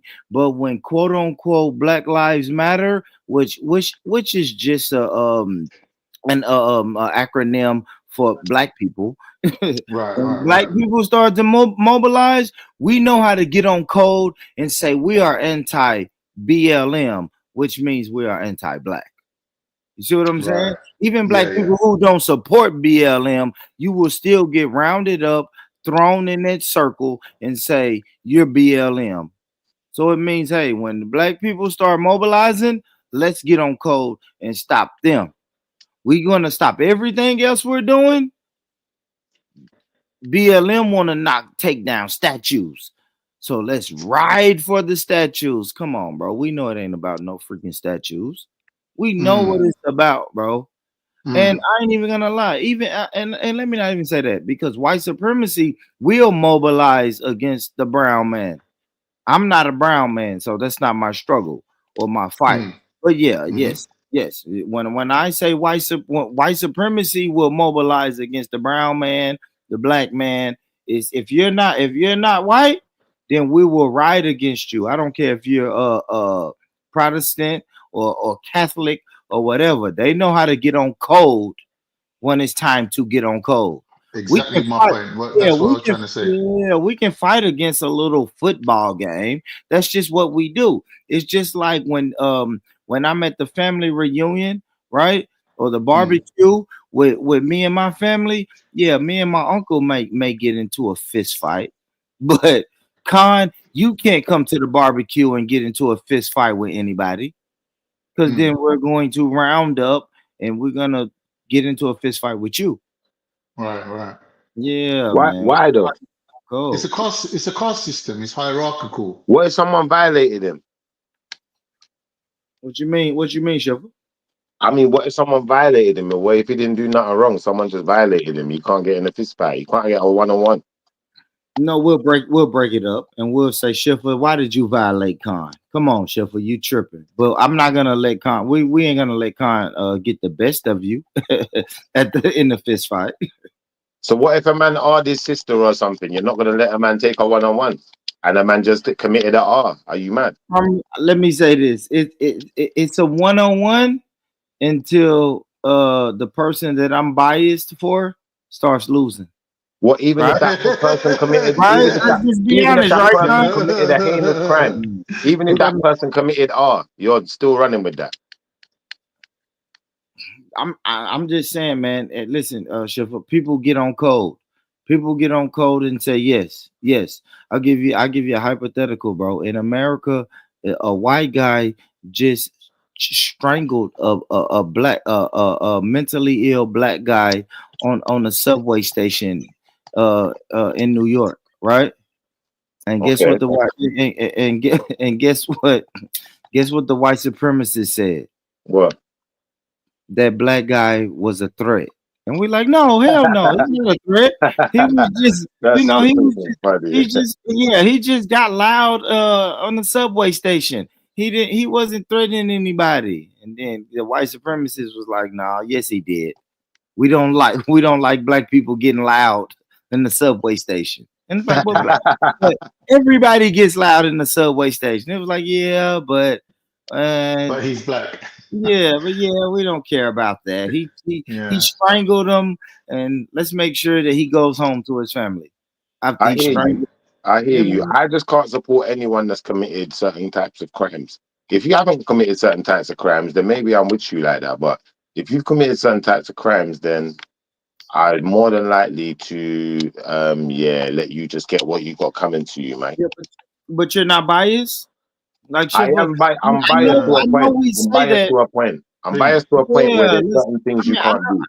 Yeah, I know you say that. But if in England, black people are a bit different, right? I'll tell you the truth. I grew up with black people, and there'd be times where we'd have a fight, everyone onto everyone. And I'd be the only non-black person there, and they wouldn't treat me no different. If I was beating up a black guy, the other black guy would be standing there and just laughing and going, go on, punch him up. Because they don't like weakness. They don't, and they're fair with it as well. So black people have got good principles, and they're fair people. Like, they're not gonna just basically all jump on you because you're the non-white person there. Like, don't go like that. Because it's amongst young men, especially, it's a strength show, isn't it? It's like, let's see, like we'll do mad things, Born Rich. It'll be like, sometimes it'll be a setup, like let's see Fat can't get beat up, So it'll be like, let's have a race from this tree to that tree, and whoever's the last person is gonna get bum rushed by everyone, right? And I don't know how, like, God gave me wings, and I just flew, and I wasn't the last person, right? So when the person who was last was getting licks, trust me, I was laying down some licks on that guy. But no one was saying to me, ease up, like, oh, you're not black, you can't hit him. Like, in England, it's not really like that. Do you know what I mean? Like, but same way, you got to earn your stripes, though. I understand. You can't just move Born Rich. No, man, I don't. You got to earn your stripes, though. You got to earn your stripes. I don't think the Muslim brothers move like that, though. You see what I'm saying, Khan? Like, come on, bro. Like, people stick to a code. Yes, now cool. Now, if you saying black people in England don't stick to a code, I'll give you that. No, they have a code, but the code is a lot of times. Hold on, God. The code doesn't extend to your fuckeries. That's all a lot of times. A lot of times, the code in Black America is not followed. But I look at my brothers and sisters in Islam. There's no Muslim going to stand around and watch a non-Muslim just pummel a Muslim. If they know that he committed an R, they might do, though.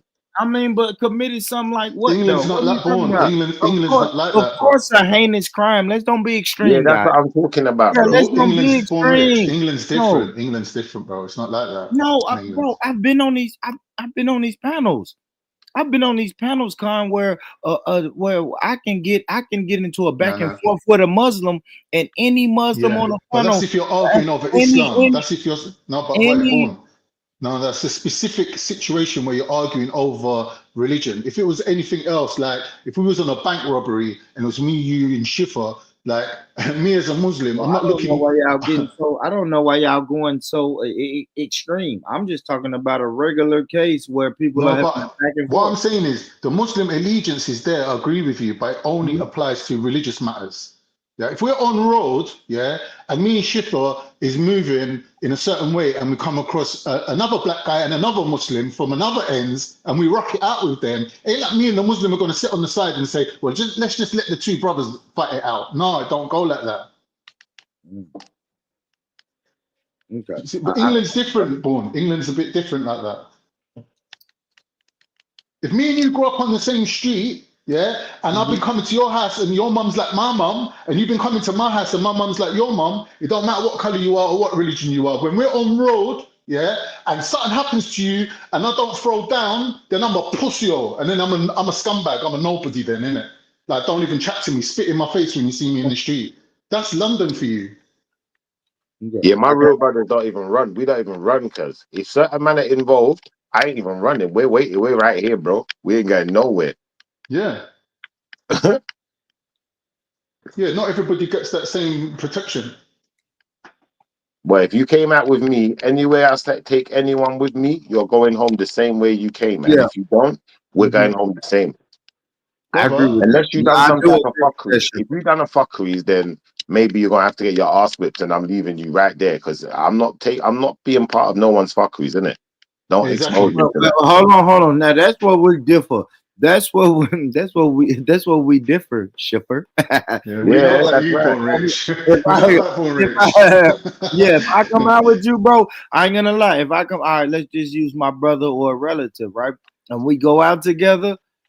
If you do some bullshit, and you make me get into a fight, I'm going to fight. But I'm going to tell you after the fight, bro, don't ever put me in that situation again.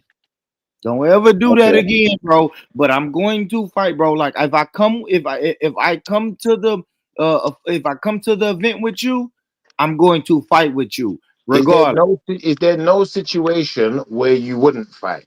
Can you think of any scenario where you wouldn't It's fight? gonna have to be extreme. I mean, There it's you gonna have go. to be extreme. And that's what I'm trying to say. There's always going to be a variable. Yeah, it's gonna have to be There's a always variable. going to be a variable, Born. Come on, man. Because If your homie went out, if you went to your homie's house and he had a bunch of girls in there tied up trying to do some weird stuff, what? Come on, boy. Come on, boy. Of course. Shiffer. But if me and you go out to the club, right? And Shiffer, you had one too many drinks, and I keep saying, Shiffer, stop, bro. Stop. Don't you chill out, Shiffer. You don't want to fight this guy. And then you like, nah, fuck that. I want to fight. I'm like, come on, Shiffer, let's go home. And then you throw a drink at him, and then you punch him, and then he starts to continuously punch you. Then I have to jump in it. You see what I'm saying? So then we're all going to jail together. You're coming to jail with me, basically. I got you. We can be absolutely. And then while we're in the jail, in the prison cell, guess what I'm gonna say? Damn it, Shiffer, you see what you got us into? You know what I mean? You see what you got us into, bro? But and you know what I'm gonna say, Born? I'm gonna say, come on, dog. You know what time it is. Yeah, I was just saying, man. And but even speaking on that, bro, I just think like the football hooligans that Khan is speaking of, I think they also stick to that code. You know what I'm saying? I think they have a code to where, yeah, man, we get a little rowdy, and I may not want my football hooligan brethren to do this, but if he starts fighting you and you start to get the best of him, then he's not going to let you just beat his ass up. That's true. Yeah, that is true. Yeah. That is true. And there is a code, bro. Like any, because remember, they're gangs, innit? And every gang has their own little kind of code they stick to as well. So I'll give them that. But as normal civilians, as normal people, you know, we just don't allow certain types of fuckeries to happen, innit? Like, obviously, if you're in a gang, maybe the gangs operate different. So you know what it is? You know, I say something weird, yeah? When I was in Turkey, I realized one thing, yeah? They don't have straighteners. If someone's fighting, everyone's fighting. And I was thinking, that's a bit of a pussy move. Like what? So someone can start a fight and he's automatically getting like 200 people backing him up. Like, that's not right, bro. Like, how come it's not right? At least let the guy fight, innit? Like, listen, if you're not prepared to fight yourself, don't expect me to back you. Don't expect me to back you, bro. Like, if you're starting a fight, you better be the first one throwing thumps. I disagree, bro. And I know y'all can say it's not fair. That's what I'm saying to you. London's different, bro. Like, people don't understand how London is. No, even America. Maybe y'all can say maybe it's not morally right. But if I go to, I keep saying this, if I go to the club with my homeboy, and even if you're fighting one-on-one, Con, there's no such thing as a one-on-one. I am with him. If I'm with him, Con, there's no such thing, bro. As long as I know you ain't done nothing weird or nothing crazy, if we just gone out for a night out and someone tries it, or you even just was a bit drunk and got into a swingers with someone, I got you, bro. You know, like that, it's not an issue. It's not an issue. But if you done anything weird, or like we was in a club and you tried to feel up someone's girl, or you done something weird and someone's talking about it, now I need to know what happened first before I flipping just jump into your madness. Because now you could be tarnishing my reputation as well as putting me in a jail cell. Now, me going in the jail cell with you because we fucked up some dudes, all right, cool. But me going in there with a bacon charge is a whole nother thing. I'm not doing it for you, bro. And I'll be honest, bro. Like the way I was raised, I could not. Man, my mom wouldn't even. If I go out with my brother, and my brother gets into a fight, and we go back to the house, and my brother tell my mom that I didn't help him fight, Yes, my mom's gonna kick my ass, Con. She's gonna kick my ass because I didn't help my brother. You always help your brother, no matter what. Bro. Yeah, that applies to your real flesh and blood brother. I agree. I was always told if we run, we all run together. So unless everyone else is running and you know you're all there, no one ain't running today. And if you had to run and leave your friend, then you know that's not really your friend. Like you would have left your friend for dead, and no one would know what happened to them. Man, Con, even if my brother won, even if my mom was like, oh, even if we went back to the house and my mom and my brother said, hey, mom, we got into a fist fight. The first question my mom is going to ask, hey, what did your little brother Born do? Right? That's the first question my mom's going to ask. Okay. Oh, you got into a fight? Oh, you won? Okay. But what did Born do? Yeah. You know what I'm saying? And mom's going to look at me funny if I didn't do anything. Just telling you, bro. If one fight, we all fight, bro. And I don't even think it's a bad thing, Con. Let's just be honest, bro. That's not a bad thing. When you're saying on code, like we need to kind of recognize that everyone's got their own rules that they live by, innit? It's not always the same rules. Like it's not always like you're saying, oh, like Asians would do the same thing that black people do, but not necessarily. And it's like whites have even got their own way as well. Like if you're moving with a white guy and you move to his sister, he don't mind. You're dating his sister, he won't mind. But a Turkish guy's not having that. Man, like, if you're Con, my it is a code, Con. Let's go back to Speaker's Corner. I'm saying if you're a brother and I trust you and I'm bringing you into my house, you can't be telling me, hey, who's that chick, bruv? Is that your sister? Like, let me chat to her. Everybody lives by a code. I've seen people in Speaker's Corner retreating from the Muslims. The Muslims were the aggressor, and I still seen 50 Muslims gather around to support the aggressor. Like what people have a code, bro. I'm just saying. I mean, I don't want to put no names on anything, but we've seen it, bro. We've seen Muslims. But that wasn't a natural. That wasn't a natural event. That was instigated. I don't know. I'm just telling you what I saw, Con. From the outside looking in. I hear you, but I'm saying to you that very rarely happens. Like that's just an orchestrated event. That's not a real life situation. It's not an organic situation. I've seen Tommy Robinson. I've seen Tommy Robinson's followers do the same exact thing. Yeah, but they do the same thing though. Even like I said, it goes back to football hooligan days. Yeah, they're like, you know what? After the match, we're gonna meet them at this pub, and they'll sit down with them and like make an agreement with them, like, and they won't fight until they hit a certain street, and then it all kicks off. So like, there are generals that sort of arrange fights, in it. Like that does happen. People sit down and make plans of how they're gonna do this thing. Do you get me? So the things what you're saying, to me, that's not a normal. Natural course of events. Do you see what I mean? Like I think it is, bro. Is it no matter where I'm? Oh fuck, Con. Because I have been in situations where I'm on the other side of the event, and someone said, "Hey, look over there. They're fighting." And the first thing I want to do is walk up and say, "Hey, who's fighting? Who's fighting?" Oh gosh, that's my brother. Or if we have any type of allegiance, now I jump on the front line, and when and you better believe it's 10 or 15 guys that's thinking the same thing that I'm thinking. So it does happen naturally like that. That's how people get, that's how people, what y'all call it, rushed. That's how people get rushed. I said he get rushed. Yeah, you get rushed, bro. It's a natural. That's how people get rushed. Don't get your ass rushed. Pause. Yes, you get rushed. Like, come on, man. I just think that's just a natural thing, and I hate to make it sound like I hate to make it sound like that, but that's just what it is, bro.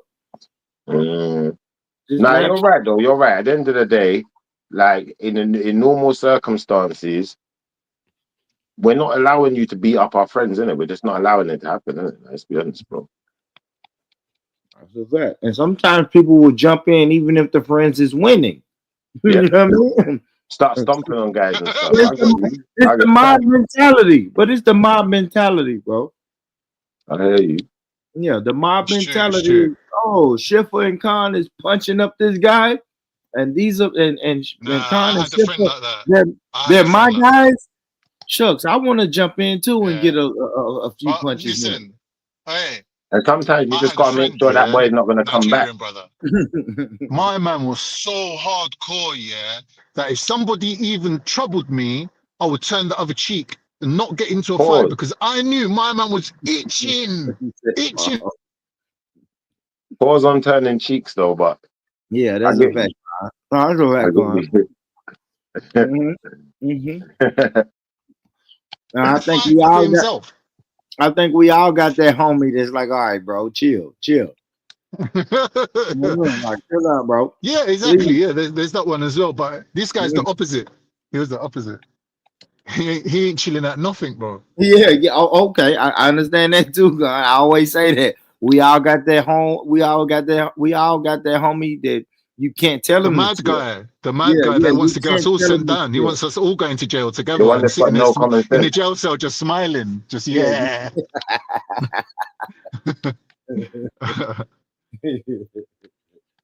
He's just wiping the blood from his mouth and just licking it like, wow, yeah, we had fun. But saying that though, Born, but when shit gets real, he's the guy you're going to, innit?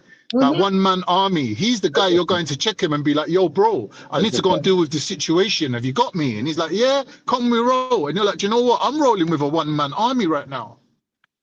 That's a fact. That is a fact. Do you get me? And that's when you know things are going to get sorted out. I think it's sorted out either way with me, man. Veli. Don, somebody in the back. Big numbers. In the back.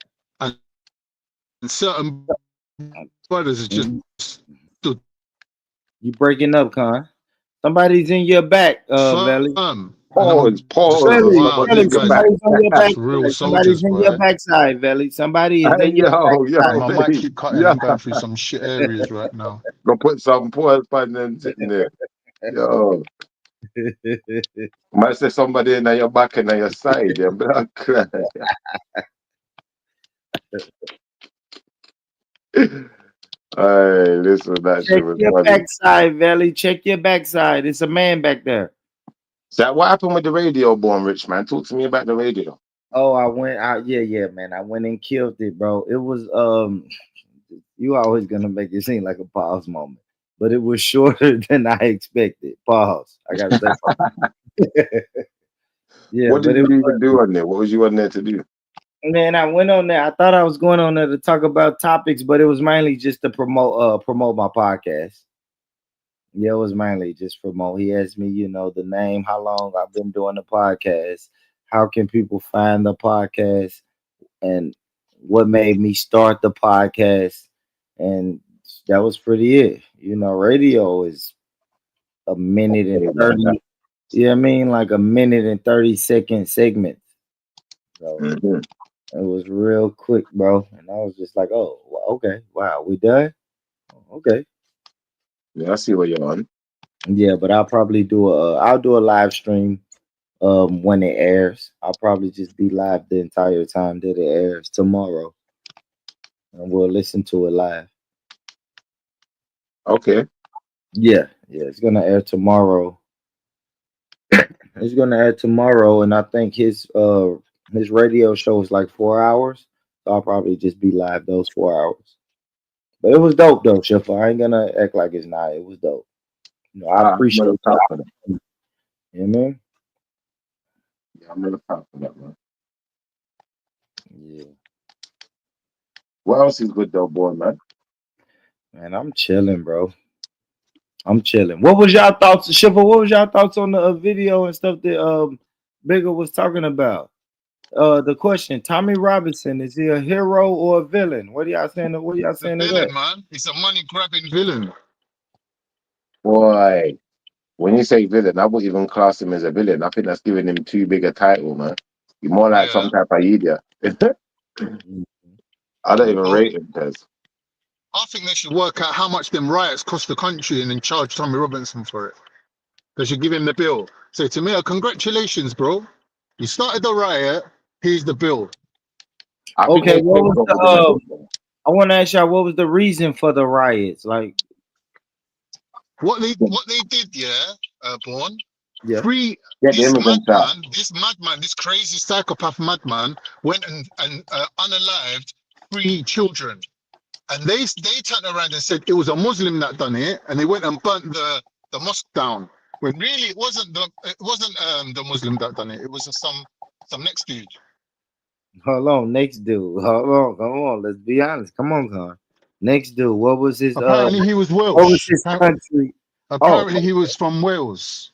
Okay. But he was black though. He was African. Yeah. Rwandan.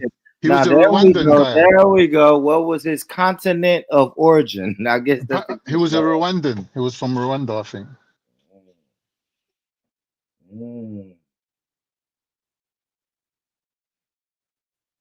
Okay. But anyway, like they basically, off the back of them 3 children being unalived, they were like, oh no, we need to take matters into our own hands, and every area needs to rise up. And they just basically started attacking mosques in every place. And then they just basically tried to take over the streets. And then they start dragging black people out of the cars and telling them, if to come through here, you got to be white and whatever. And it just become a proper riot. Hold on, Con. What was they saying? To come through here, you must be what? White. There you go. So he knows how to galvanize the white supremacists. That's what Tommy knows how to do. And he can just point to, who do we want the enemy to be? Do we want the enemy to be Asians today? Absolutely. The white supremacists galvanized. Do we want the enemy to be African today? The white supremacists just know how to galvanize. That's why I say Tommy Robinson is a white supremacist. Not even a suspected white supremacist.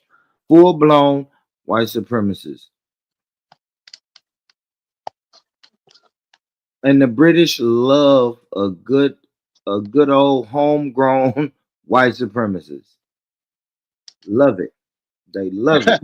They love a good homegrown white supremacist. Yeah, they love it. They love it. It galvanizes them. It lets them really express their racism. It lets them openly express their racism. Can you give us an example of the type of people who you think experience these emotions? I'll give you an example. Yeah. I'll say this. The people who will say, all right, if we want to do immigrants, we'll say the people who say they're taking our jobs. They're stealing our jobs. They're stealing our jobs. Yeah, those are the type of people, right? Or they say they're knocking down our statues. You see what I'm saying? Or you can't, like Khan said, you can't drive through here if you're not white. Like, those are the type of people who they like. Those are your ordinary teachers. Those are your ordinary librarians. The same people who work in the post office. Like, these are just your everyday normal people until someone puts a battery in their back, and now they can say, now we can just openly say it. It's the mob mentality again, Khan and Shifra. Now we were saying, hey, if one person starts punching and then the next person starts punching, and now the entire mob is punching people. That's the same way with racism and white supremacy. Hey, Born, do you know all what it takes is one person to get them excited. Hey, Born, they went to an immigrant hotel because the hotels are housing the immigrants, right? The asylum seekers, the most vulnerable people with women and children. These lot dragged the sofa in through the window and set fire to it and tried to burn the whole building down with all the immigrants in there. Can you believe it? And the geezer who got caught for doing it He got sentenced, I think, 6 years, and he didn't want to face the prison time, so he committed suicide. And now these lot are saying, oh, he's a victim. He's a victim now. But the geezer was 1 minute he's trying to kill a whole bunch of people living in a building, yeah, and burn the whole building down, right? And the next minute he's like, nah, I can't face jail. And he's just committed suicide. Yeah. Right. So apparently he's the victim, though. If you ask the white supremacists, he's the victim. That's crazy. Yeah, that's crazy. I don't know if he's a victim. He's a victim of his own actions. Yeah, that's it, man. 6 years they gave him. Yeah, I think Reddy's busy, so he can't let no one else up. I see people trying to pop in the side room.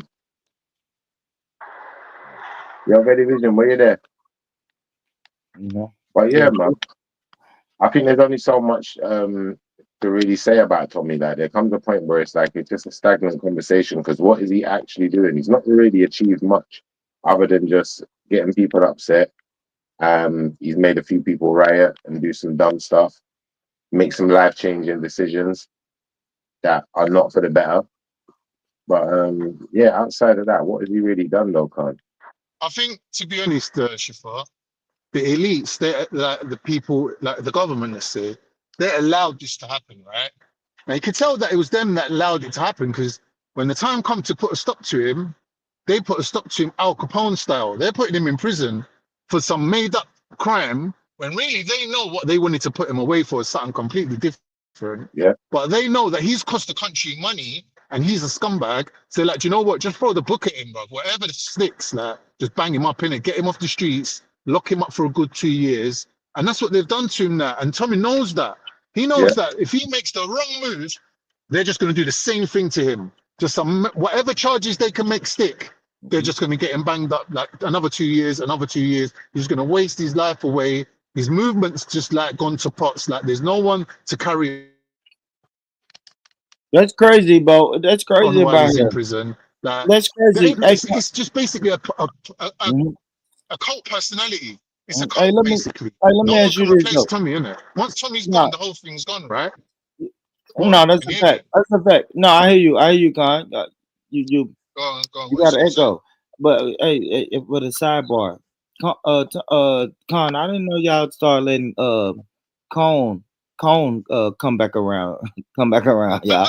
Like Cone is welcome over here. Like after this man did a fake Jamaican, he was a fake Jamaican in the comments and he got exposed, and y'all just let him come back around. Like, I'll tell you about that, bro. And he comes back around like everything's all good. He's allowed to just comment in the chat and say, "Hey, man, Khan is a weird guy, and Bourne is a weird guy," and he don't look in the mirror, and y'all let him come back around. Like, stop it, man! Like, come on. Bro, he's about to be up here in a minute. He's gonna turn his camera on. He's gonna have the Bob Marley dread. No, let's get it. Cone, Cone, go kill yourself, brother. Like, why are you allowed to come back around? We expose you as a fraud and a phony, and then you back in the comments commenting. Like, stop it, man. And then now you still two people in the chat. Hold on. Khan and Banta Pyrie is the same person. Every time Cone comments, Banta Pyrie comments right after, guys. I promise. Hey, watch it. Just watch it. You see what I'm saying? Like, people are weird, bro. People are weird, man. And then y'all let these people keep coming around, and then y'all will say Americans are weird. No, Americans expose people like Cone and get them out of our circles to where you can't be 2 or 3 people in the chat just like you was again talking about wagwan. he's in the comments talking about wagwan.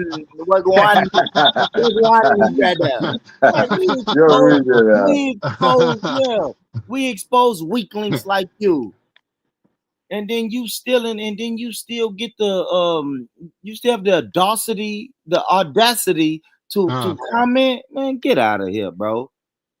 Weird, tell him about yourself, Born Rich. No, tell you, hey, Cone, give me your best Jamaican accent in the chat. Come on, Wagwan. He wasn't saying no Wagwan. He's saying, what up, homie? Come on, me brethren. Give me your best Jamaican accent in the chat. Yeah, and then he's Come still on, dog. Give us commenting. American He's accent. Come still on, dog. commenting.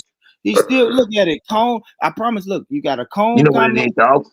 and right up under it is banter. He's quick, bro. He's a weirdo, man. And y'all let weirdos come around here. And he's gonna say Born is weird. No, you're weird, bro. Go crawl back in that hole. Go crawl back in that hole you came out of. All right, but go ahead, man. All right, go ahead. I just had to expose him. Yeah, man, you done good, Born, man. Big up Born. That's why everyone loves Born, man. He's a straight shooter. Shoots from the hip. Yeah, man. But you know, this Valley channel, man. This, you know what I mean? This is G Block. Shout out to G Block. Shout out to G Block, man. I rock with G Block. Yeah, man. Well, he's doing all right lately, man. He's doing Absolutely. Good. It's where weirdos can be weird. Not G Block. Let me not say that. Let me not say no disrespect to Valley. But G Block is where weirdos can be weirdos, though. You know what I mean? Because Valley has a no timeout, no blocking policy. So I respect. Yeah, the weirdos do get weird over here sometimes. I'm not gonna front. I know. I can tell, bro. When they come in as 3 people, is one guy that's pretending to be 3 people. He's Wagwan. He's an Asian, a Jamaican. He's an Asian, Jamaican, and Pakistani. And you can be whatever you want to be on G. Nah, man, he's a Native American. He's a Native American, man. Yeah. Man's everything, bro. He's an Anunnaki. He's a Sumerian. Yeah. He's an Asian. He's everything. Yeah, you can be whatever you want to be on G Block. I love it. He's a Trinity Asian. I'm gonna start me a fake page, bro. I am. I'm gonna be a. If you can't beat them, join them. I'm gonna be a middle-aged white woman. Well, yeah, why not, man? Why not? In my American accent, well, I'm gonna be a middle-aged white woman saying, "What's up, homie?" Yeah, man, the weirdos, bro. Oh my gosh. But yeah, man, Velly showed a lot of videos of Tommy Robinson, man. I don't know, man. Well, I think it was about time that authorities did something with this guy, man. It's like, you know, that he's basically trying to pass off the movement that he's created to this Nigel Farage guy who's modeling himself on Donald Trump. So they're basically going to create their own party now and divide up the country. Even in the government, they're trying to infiltrate.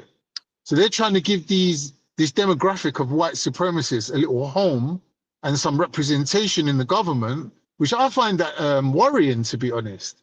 But like, luckily, Tommy Robinson and Nigel Farage sort of fell out a bit, and then Elon Musk said he ain't funding the operation.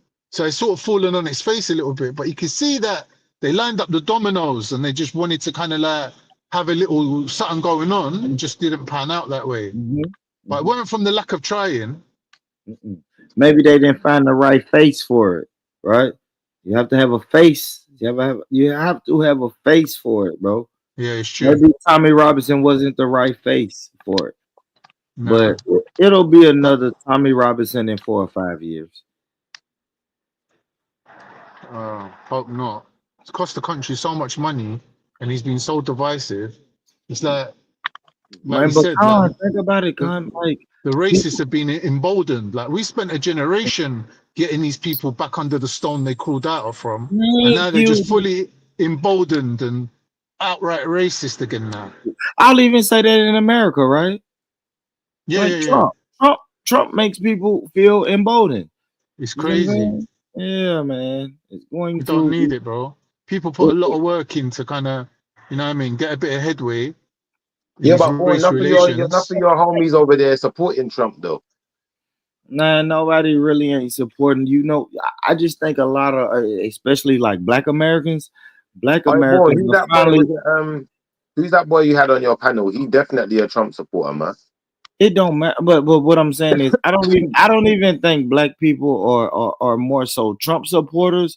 Black people are trying to, Black people are leaving the Democratic Party, which in turns mean people are opting out of the electoral process because they know it's not for us. It's never when it was established, it wasn't for us. And then the more that we keep participating, the more we realize it's not for us. And the more it's getting so crazy that Democrats can just say anything because we've been loyal to them. So I think we're opting out of the Democrat Party, right? But we know that the Republican Party has never, ever been for us. So I want us to opt out of it altogether, right? The only thing people respect is the loss of money and the loss of lives. That's it, bro. That's it. As long as you participate and go along to get along, then you're sheep. I hear you. Yeah, that's it. That's it. He's Shep. got a And point. He's got a point. so I don't think we're supporting Trump, but we're not supporting the Democrats, which in turns, right? Because if you really support the Democrats and then you say, damn, these black people been voting Democrats for the last 40, 50 years, and then we stop voting Democrats, then naturally people are going to say, oh, well, you support Trump. No, we don't support Trump. We just don't support we don't support either. I hear you. Born, you wasn't supporting Kamala? You must have been. No. That's your people. You Asian, right? I think Kamala was your auntie. Ain't that Auntie Kamala? Yeah, that's what they tried to celebrate. Oh my gosh, I heard the guy make I heard the guy make a point that was so dope. He said every presidential nominee takes pictures, right? And on the campaign trail, you see the so normally it's men. So you see the wife, the children, they're everywhere in pictures and everything. Bro, the whole entire time Kamala was campaigning to be president, you never seen her take pictures with her white husband and her white stepkid. Because it's true. Yeah, It's true. I've never seen it. You think about it, Seen it. because they was trying to sell her as the black woman. Yeah. And they were. That's why she had Beyonce up there supporting her. Yeah, right. But even when Beyonce was up there, you never saw her white husband and her white stepkids. Crazy. Now that you mention it, it's crazy, ain't it, Con? I didn't notice that either. But when someone brought it to my attention, I was like, "Yo, that is crazy." Wow. Like even Donald Trump brings what's her name, Ivana. Yeah. Like, yo, that was crazy when I just noticed that. I was like, damn. It's true. Kamala's always up there on her ones, isn't it? She's never got anyone with her, ever. Because they were selling her as the black candidate. And we don't want to see the black candidate with the white husband and white stepkids. We just didn't want to see that, right? It doesn't look good. It doesn't look good for your image, Con. Do you want to hear a joke? Do you want to hear something funny? I was on TikTok, with some black people. You know, I love my black family, right? Yeah. But they were upset. They were like, nah, man, fuck you, pro-Palestinians. Yeah, you didn't support Kamala. Yeah. They were like, fuck you. We're going back to Starbucks. Man said, we're going back to Starbucks. Fuck your boycott. I was like, what? Nah, black people are mad. You're wilding, bro. You're wilding now. Black people are mad. You know that, guy. They were upset, bro. Every election season, black people not only are mad at me. That's why I was smiling. That's why I was kind of happy to see black people say, nah, we're not doing that shit this year. I was happy to see that, bro, because normally I'm the outcast. And they say, well, Born, you're not voting. You don't have the right to complain. You can't do anything if you didn't vote. And then this year, black people in mass numbers just didn't vote. Yep. No, it's not. Yeah, what you know what I mean? So I didn't feel like the outcast this year. For once. Yeah, right? Yeah. No, but I agree with you, man. These processes ain't been set in place for certain people. It isn't, bro. You know, you're just deceiving yourself. And then any system where a person can win the popular vote, Like, right? If you're gonna tell me more people voted for this person and that person didn't win, I don't want to be a part of that system or that process, right? Right? Like, I just thought that whoever gets the most votes win. Yeah. But you can get the most votes and not win. That's crazy to me. Like, what are we doing? What are we doing, bro? That's crazy. How did you get the most votes and not win? Makes sense of that. Yeah, because then this is what I'm saying. This is what I'm saying. They'll say only in America. You need the what is it? The electoral college. Yes. And it's like, what? All right, so look it, bro. We need a whole nother process. We need to do away. Yeah, we need to We do need a away. whole nother country, bro. A whole nother government by the sound of things, because that's corrupt. That's a fact. That's a fact. But I don't know, it's crazy.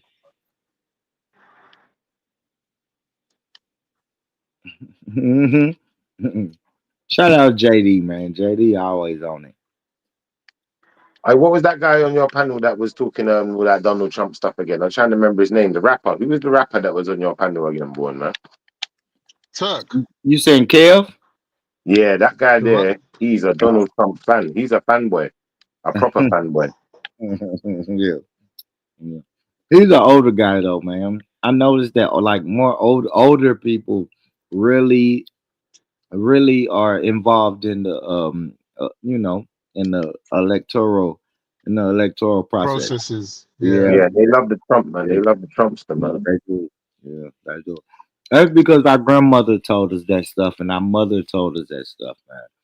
That's why I love the young people. The young people ask questions. I think I think we were the first generation that start questioning things, but the youngsters that's younger than us, they truly question everything. Yeah, but a lot of them so disenfranchised, they're just like giving up. They're not even involved. They're like, I'm out. Yeah. This ain't for me. Yeah, Do you know? exactly. Yeah. Yeah, because they say, hey, does it make sense? No, it doesn't make sense. So then they're out. Yeah. I do, bro. But we grew up in a time where my mom said, don't question it, just do it. You know what I mean?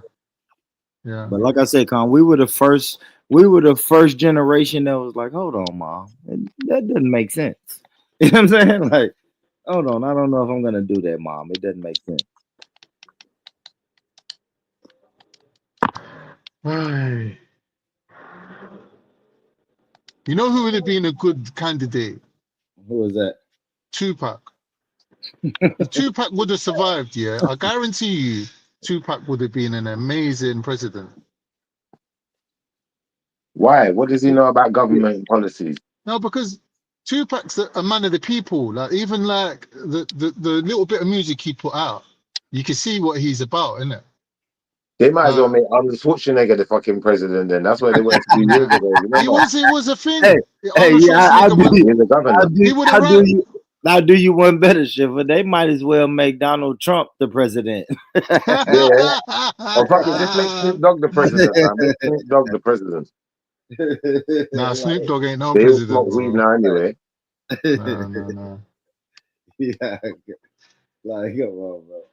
It's true, man. No, this country is a joke, bro. Wiz Khalifa could be the bloody president for all they care. It don't matter. It don't matter, man. I How think old Wiz would the would make a Tupac good been? president. How old would the Tupac been if he lived? Now, About how old would he be 50? now? About 50. What was he? 25? 25 and 96? Do the math. He was 25 and 96. Exactly. But even 50 is young to be a president, right? The presidents are always like old codgers. Old I mean, guys. I don't know. Joe Biden was pretty young. Yeah, you're right. All the presidents old. I think was it Obama? Obama was one of the youngest ones. Yeah, all your presidents look like they fart dust. Yeah, they do, bro. I don't know why that is.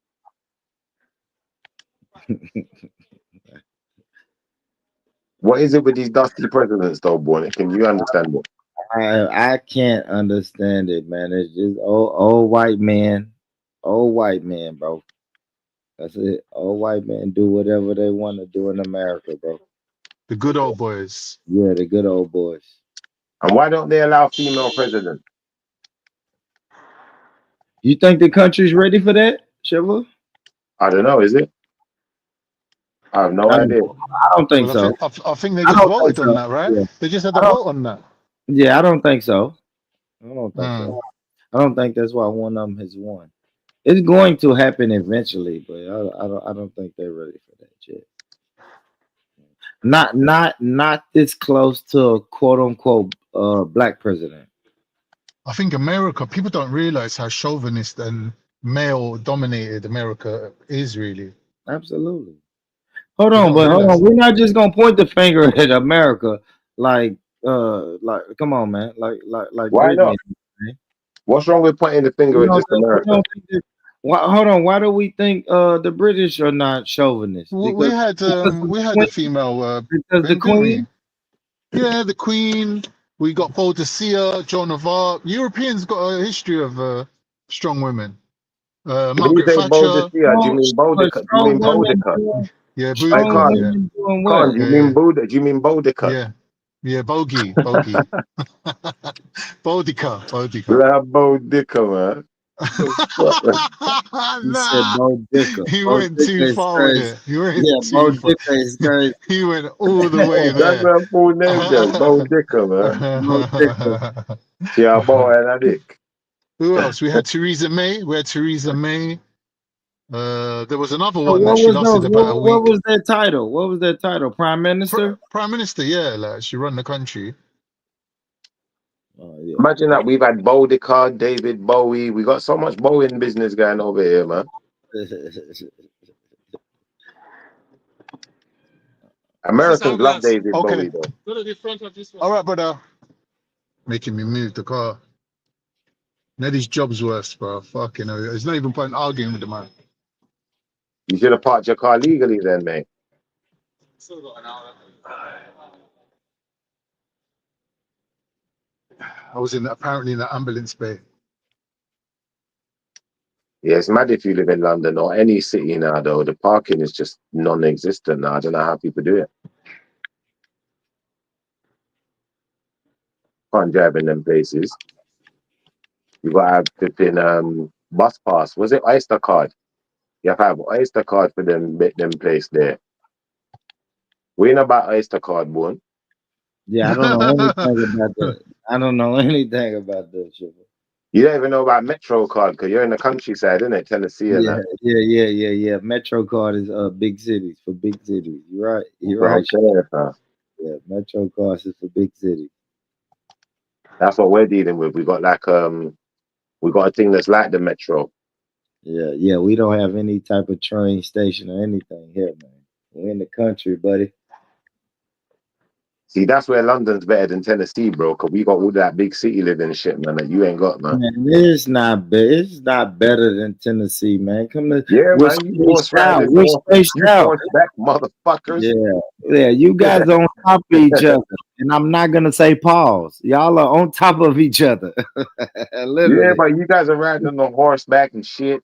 No, we not. You better stop, man. Do your research for Nashville, Tennessee. We growing. I know what it is. We are growing, bro. Listen, you riding on horseback and shit.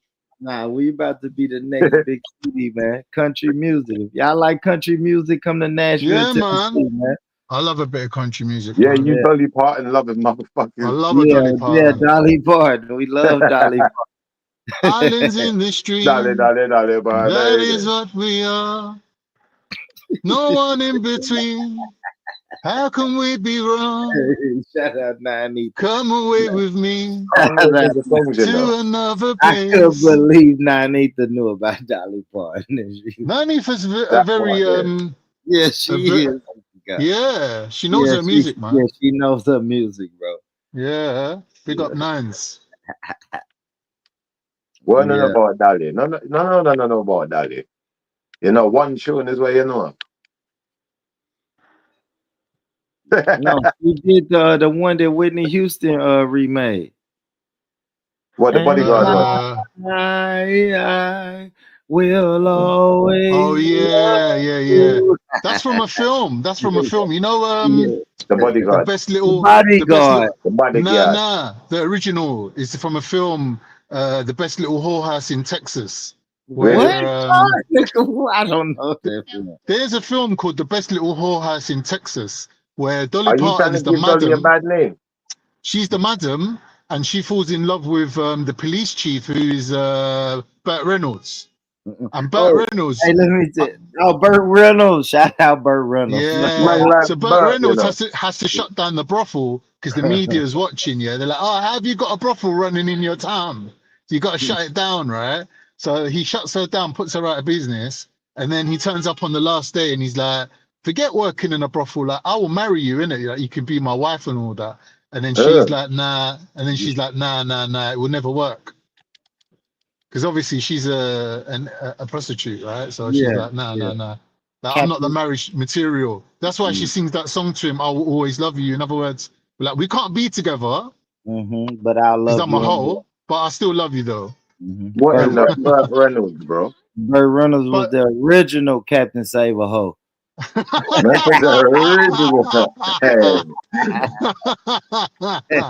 crazy, bro. Yeah, but Dolly Parton had Jolene. Yeah, come on, man. What y'all know about Jolene? Please don't take my man. I'm begging you. Like Dolly Parton got an amusement park and everything, like 2 hours away from Nashville, for real. Yeah, Dollywood. She's still alive. Yeah. She's still alive, man. Hell yeah. She must be like 90. Yeah. What'd you think about her rack, Con? You got a rack. Nice rack. We gotta admit, Con. Come on now. She had it going on back in the day, innit? Yeah, nice rack. Heavy. She's top heavy. Heavy set. We'll just say that. Yeah. She's top heavy. Yeah. Y'all crazy. That's how I know Born Rich is a dedicated Conway Twitty fan. Yeah, no, I'm country, bro. I can't help it, bro. I ain't gonna lie. Bro, it's the city. Twitty. I can't even drive down the highway without seeing like billboards of these people, bro. You know what I mean? And now, all right, so the new thing is what they're doing is, so like Nashville is growing and it's becoming more of like a party city. So now all of these country music artists are like opening their own bars and stuff downtown. So now they're going to be immortalized. They're going to be immortalized in the city. Then to open a bar and call it Jolene's. Nah, they do. More rich. Yeah. So what are you guys up to today, man? We just wasting the day online talking, or you got other stuff going on? No, I'm out and about driving in the car. You're driving and talking online at the same time. Are you trying to give yourself a criminal charge? Well, he got a headset. I bought the AirPods. Yeah, I bought the AirPods. Born knows, isn't it? But they sound terrible. No, you sound good though, Con. I ain't gonna. Yeah, all right. You sound cool. Yeah, you sound cool. Okay. Yeah, man. I'm playing Call of Duty while I'm talking to you, man. Call of Duty. I've never been into Call of Duty. COD. Yeah, this one's mad. It's got some mad zombies here. Bro, I am slapping the shit out of these zombies. Oh, Lord. Yeah, Schiffer is a gamer. Hey, Schiffer been coming to the American panels, man, flirting with the American girls, man. Don't let Mrs. Schiffer find that. Yeah, don't let Schiffer trick y'all, man. He been coming California girl. Schiffer's supposed to be flying to California soon, cheating on his lady. Who else comes over there? You know them American women love Lady me, man. D and that. You know they love me, man. Especially Sugar. Sugar loves me, man. Lady D, Lady. I remember Sugar. Sugar's sweet. Yeah, Lady D, she comes around sometimes. It's Schiffer and Becca, right? Empress Becca. Okay. Becca. Yeah, Becca. Boy, Born. What we up, ain't bro? caught up in a while, bro. Like, how's the love life going, man? Like, you back on track? Or you still playing the field? Yeah, still playing the field, Con. 2025, we're gonna I'm gonna find somebody and I'm gonna settle down, Con. 2025, brother. Yeah. So, oh, what was that? I don't know. Yeah. If that was Con, I think Con love life is going pretty well. from his background. Nah, man. It's going well because I got no headaches. You know, like Bob Marley said, no woman, no cry. Yeah. Man said no woman, no cry. You know, you think you got the sentence in the wrong way around. You were telling the Hey, woman not to cry. Hey, for it to work, you gotta make it work. You gotta make it work, bro. Yeah, maybe 2025, man. 2025, I'll get it together, bro. I'm focused on, you know how everybody say this. I'm just focused on my career. How's the career going though? Born, you've been doing things, man. Big things, man. Man, I've been trying to, man. The podcast is growing, bro. Like Schiffer said, man, the podcast got me invited to the local radio station. So oh wow, I went and did a little segment on a radio station, and that shit is like 200,000 listeners. So yeah. I'm gonna see what's gonna happen with that. And, well, we'll keep our fingers crossed for you, man. I always want to see you doing good things, man, boy. And Con, you still doing your thing on TikTok? Yeah, man. I was on there till like 5 a.m, man, roasting up these Zionist scum, these murderers. Yeah, with the Palestine thing. We've been doing that a little bit, you know. It's been a bit difficult for me though, Born, because you know, like I don't know if you've been following the news, but Turkey intervened in the Syrian operation. So it's a bit difficult trying to kind of like chat to Arabs, and they're like, "Yeah, but you're an invader. your country's kind of like moving in and whatever." But I'm just like, "Yeah, but we got rid of Assad for you, innit? That Assad was a bad guy." And they're like, "Yeah, but you lot are doing it for your own self, innit? You want to run a pipeline through there and rare. And you're just so it's a bit sticky now. Like I'm keeping a bit of a low profile, letting they other ain't people wrong though, are they? They ain't wrong. Yeah, they ain't wrong. They ain't wrong. Yeah, any type of disturbance around the world, America's gonna stick their nose in it. Yeah. I think Trump saying like, why did they even like start this Ukraine thing? Like he goes, it was funny what Trump said. He's like, they know that I'm coming into power. They know that they have to hand it over to me. Yet man's still giving them permission to use these missiles and bomb up Russia. Like I don't even know why they did that. I was like, Trump's the best, man. Trump will throw everyone on. He'll throw everyone under the bus, bro. He don't care.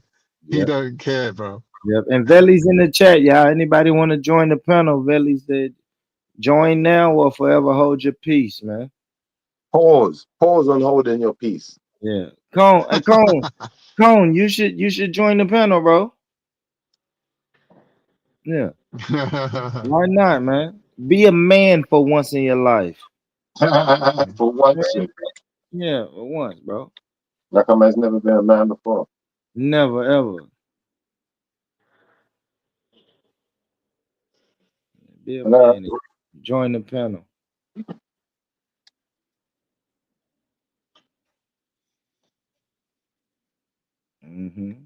Now, why would you want that Mong Rich? Shut up. Wagwan con. Yeah, Wagwan con. You're mongrel con. What do you call him, a mongrel? Yeah. That's fucking. No, a bowcat. A bowcat. What does that even mean? Sure, I don't even know what that means. What does what mean? A bowcat. A bowcat is a man that eats cat. You don't even call him that nowadays. Hey, Born Rich, you know that tune? Them bow. You know what that means? You know it? Them bow. They saying throw them bows or something, right? Them bow. Like they bow, in other words. They bow. They bow to the Panani. Got you. Oh man. Them bow down and heat it. They Damn, eat it did like Ellie corn. leave? You know, like, have Hey, you ever let been us eating Natty. corn on the cob? Born, do you ever eat corn on the cob and the I, butter's just dripping off your chin? hold on, Con. Pause, man. Shit. Hey, bigger, Natty's Natty Dread. Natty's on You your man, backside. are licking the chicken grease off the bone and them thing there. You have to allow it, cuz. Chicken grease. What's Said chicken corn. grease, bro? That man said corn on the cob and the butter. Damn it, dog. Damn Oh, it. yeah. Can't You know know it's exactly born what when the it, chicken when you're grease eating is. it, but it's side to side, the neck movement. You know, you're going side to side, and then all of a sudden you get tired, so you're just leaning on one side, just leaning on. It's a song that says, it's a song that says slop on my knob, like corn on the cob. That's how I know Khan's a Yeah, ball yeah, catting yeah. expert. Khan is an official expert. I think there's stages in a relationship, innit? Like initially, I don't think you're that way inclined. But like there comes a time when you're with someone for long enough that you start indulging in these sort of, you know, there's an element of trust involved, I think. There's an element of, you know? Is there an element of trust or an element of lust? Is it trust or lust? Now, if it was lust, you'd be doing it from day one, isn't it? Like, you're Oh, not Lord doing have it from, mercy. no one's doing it from day one. Unless you're a porn star. Oh, You're not Lord doing have it from mercy. day one. That's too much. I think like if you're with someone for a while, a couple of years maybe into the relationship. Now, these young people nowadays, they're day one. They don't wait. They don't hesitate. They eat all that and finish their whole plate. Well, go on, well, go on. Well, We telling me. Big up, family. Big up. Big You up. telling me. Oh, Natty, do you eat corn on the cob or do you like the other one out of the tin? See there. Me eat corn on cob. Am I supposed to be picking up Miguel? Who's Miguel? Hey, Born, do you like that joke? Yeah, I like corn on cob. Who is Yeah. He goes, am I supposed to be picking up Miguel? I said, Yeah, Miguel. Yeah, Miguel. Miguel. Who's Miguel, bro? That's my son. Yeah, I thought you said my girl at first, you know. Me He pick did, up he Miguel. did. That's what he said. Don't That's let what him- he he said. don't- Yeah, that's Am I supposed to be picking up We Miguel? gotta pick up Miguel. Miguel. Miguel. Miguel. Yeah, go on. Miguel. Dun, dun, Ciao bella, dun. ciao bella. Dun, So what dun, go on, dun. Natty, man? Talk to us about Tommy, man. Tell us what Good, you G. tell us what you think about Tommy. Bun Tommy, man. Tell the people Fuck that them idiot, what you man. have to say about Tommy. But Tommy in your Fuck that area, idiot. in your hens, in your henses. Hey, In Natty, your let me friends, ask you the Nah, question these I ends, asked. man. Natty, let me He ask ain't you the about question I here, asked bruv. He everyone, ran innit? out of England, man. What you mean? He chat a few I words. Said, yeah. swear Luton's near to you though, Natty, man. Luton and them places is near you, innit? Yeah, he got slapped up out of there, man. He don't roam. I said He he don't got roam slapped Luton up no in more. Luton. Yeah, Who he slapped got him his up? face slap up in the street. Who slapped him up? Couple of Asian donnies. Them box Getting him? too cuff in the street. They cuff him up, man. Them gave him a proper A few box. times. They say what? They say what? Cuff. What? Cuff. They Cuff. said Tommy he wants a box. And then boxed him right in the $2. side of the head. $2. Oh, Natty, Three do you bucks. know that podcast? What's it called again? The Domino Effect. Do you know it? Where they had Tommy Robinson on there. Nah. What is that? The one where he faked that fight where he started fighting that Donny, innit? No, do you know the one? You must know the Domino Effect. It's two black guys. I think one of them is Muslim, one of them is Nigerian. One of them looks like he's Jamaican, but one of them's African. You know them two guys that do the podcast? Don't know it? Nah, sir. It's called the Domino Effect. They had Tommy Robinson on there. They had Katie Hopkins on there. I think Sarah was even on there once. I don't can't. know Can if you it was explain one comment there? When you said one of them looks like a Jamaican, what do you mean by that? It's true. You're right. You're right. What did that even mean? He had locked. All right, What Con, did let that me even guess. mean? Hold on, Con, let me guess. Let me guess, Con. So if I had to guess what a Jamaican, hold on. If I had to guess what a Jamaican looks like, number one, he got locked. Yes, locked. Definitely got locked. We got Me locked. ask you, tell me, why give me a I'm code? going with a netted wife beater. Well, the netted joint though, right? What's it called? You could have never give it the mic. I know Natty's got a few of them. Natty, you got a couple of them vests, innit? Yeah, you done that, G. Oh fuck, man. I see Natty on his way to Carnival wearing his vest with a red stripe, just bopping. See him walking to the shop like that, bopping, G. With a red And stripe, you don't innit? have that. Bad man don't wear hairnet. That's for gal. You get me? Don't tell them that. Don't let them tell you you're wearing hairnet. Oh, hairnet thing. Now you're mad. The vest No one thing, said yeah. hairnet. No. Man trying to call you crazy. Natty instead of Nutty and them thing there. Crazy. Stop That it, man wear man. hairnet. Stop it. Netty to dread. Bad man don't wear hairnet. You man? You take this for you. See me put on shower cap. Me just wash my hair and gone. The man. That's what you're gonna take this for. Netty.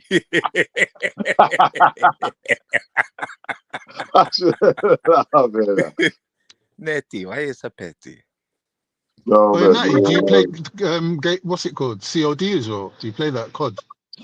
Yeah, on mobile though.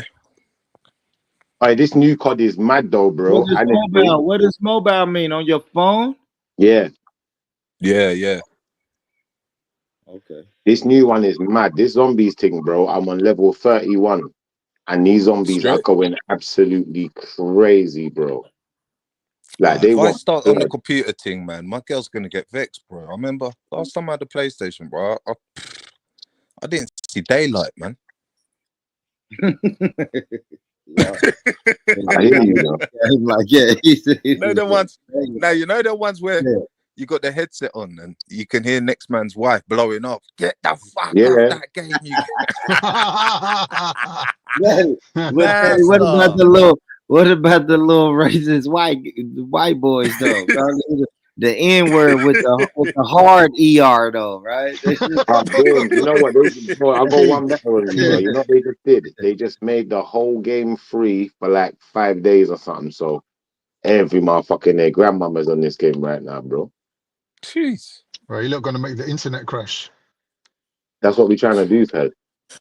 Ultimately, I'm just trying to level up my guns for the war zone. But yeah, this thing is kind of. I might buy this game still. This game is kind of deep, bro. There's a When's lot the GTA coming out? Next year, I believe. But you never know. They'll keep chatting shit. Go They get keep that. saying it's coming and it don't come. Yeah, man, go get that. I thought it was straight. supposed to be out already. Y'all play sports games in the UK? Yeah. No. FIFA. Everyone's on that football thing, isn't it? FIFA. I know over here they play. I like the pro as well. I like the e-football. The e-football is kind of sick as well. What, Pro Evolution? Oh shit, genius! I didn't even realize you was in the game, you know. Oh shit! Are you, mate? Give me 1 second. Oh my gosh, this is too nuts. That's the thing with these gamers, man. I know, Man could be on right? that game for 3 whole days and 3 whole nights now. Yeah, straight, bruv. Yeah, it's like turn the game off, man, and go kiss your wife, man. Like, come on, brother. Go get a life. Shiva, go get a life, bro. Get out the game. Game is for kids, Shiva. Plus, at my age, I can't be getting vexed anymore, man. I get vexed as it is. I don't need no more added stress. Yeah, game over and shit. You know, when you see game over, brother, Vex Station comes.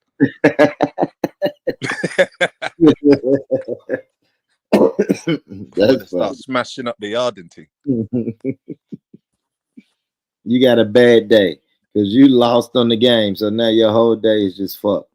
Whole year's fucked up, boy. My whole year's fucked up. I can't believe. That's all I'm saying. I can't believe. You know what? Yeah, I had to come off it because even my girl was telling me like, "Yo, you're swearing at like 6-year-olds, 7-year-olds. There's kids on this game, and I'm calling them you fucking, why you dickhead, get the fuck out, you stupid mother, fucking get away from me, you fucking." I start losing my shit. No, man, that's. I remember one time. You know what? Yeah, I remember one time. Yeah, the Mama Dukes must have come on there. My son's only 9 years old. How dare you? I was like, shut the fuck up, you will, you bitch. The fuck off here.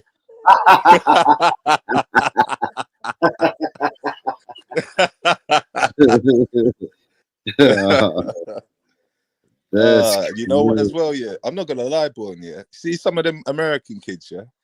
Yeah. They're rude how they talk to their mums, man. I had to tell one kid on there straight. I was like, listen, you little fuck, don't talk to your mum like that. Yeah. So you can't tell me what to do. She's a fucking whore. It's like, what the fuck? Yeah, man. Yo, Gamers are crazy, man. Gamers are crazy. Like it's spilling over to the women though, bro. Yeah, women are hard on the games now, women, man. yeah, you got no, but you even got women like complaining that their men are just like not handling business in the house because they're just gaming.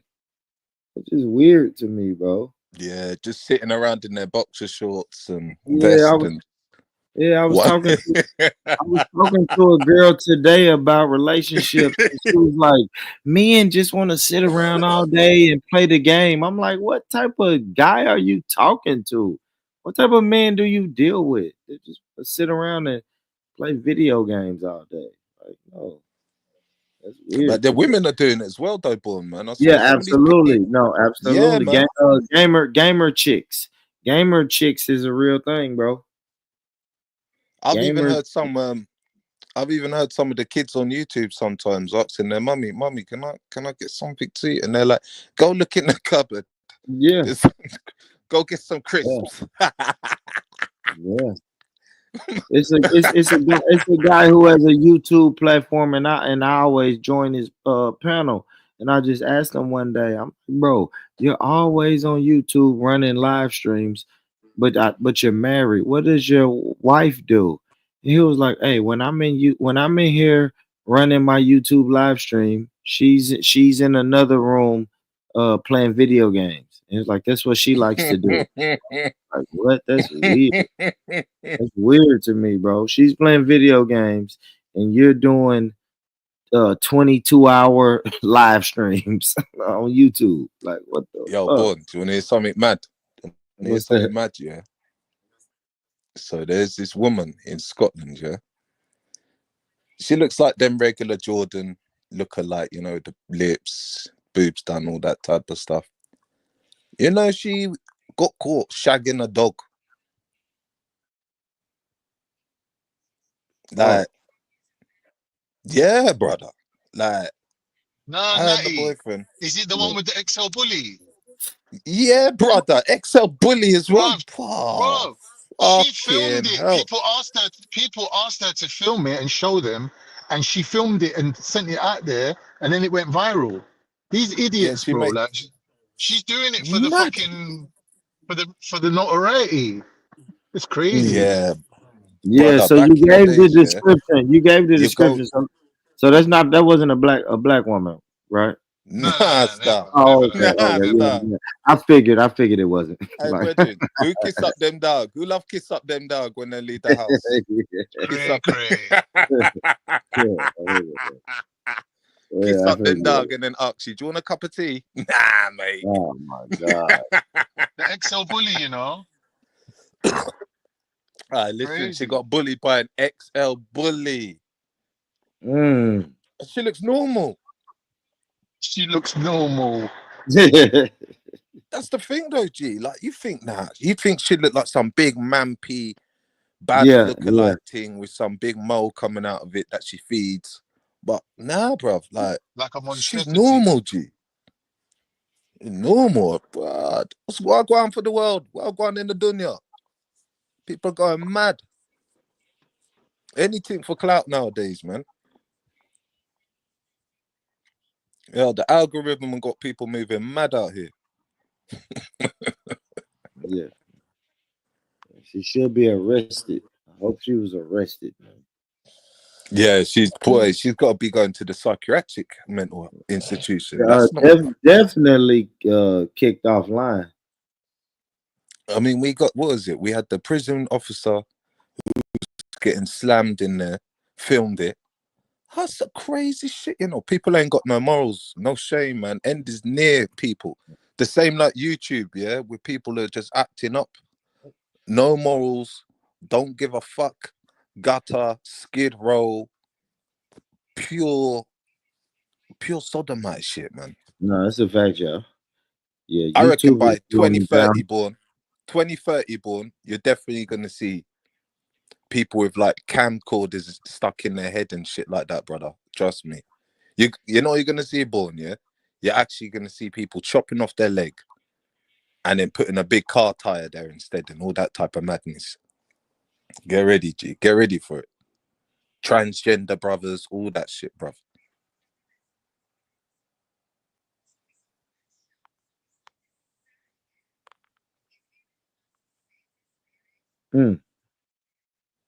Damn, hello? Y'all fell asleep?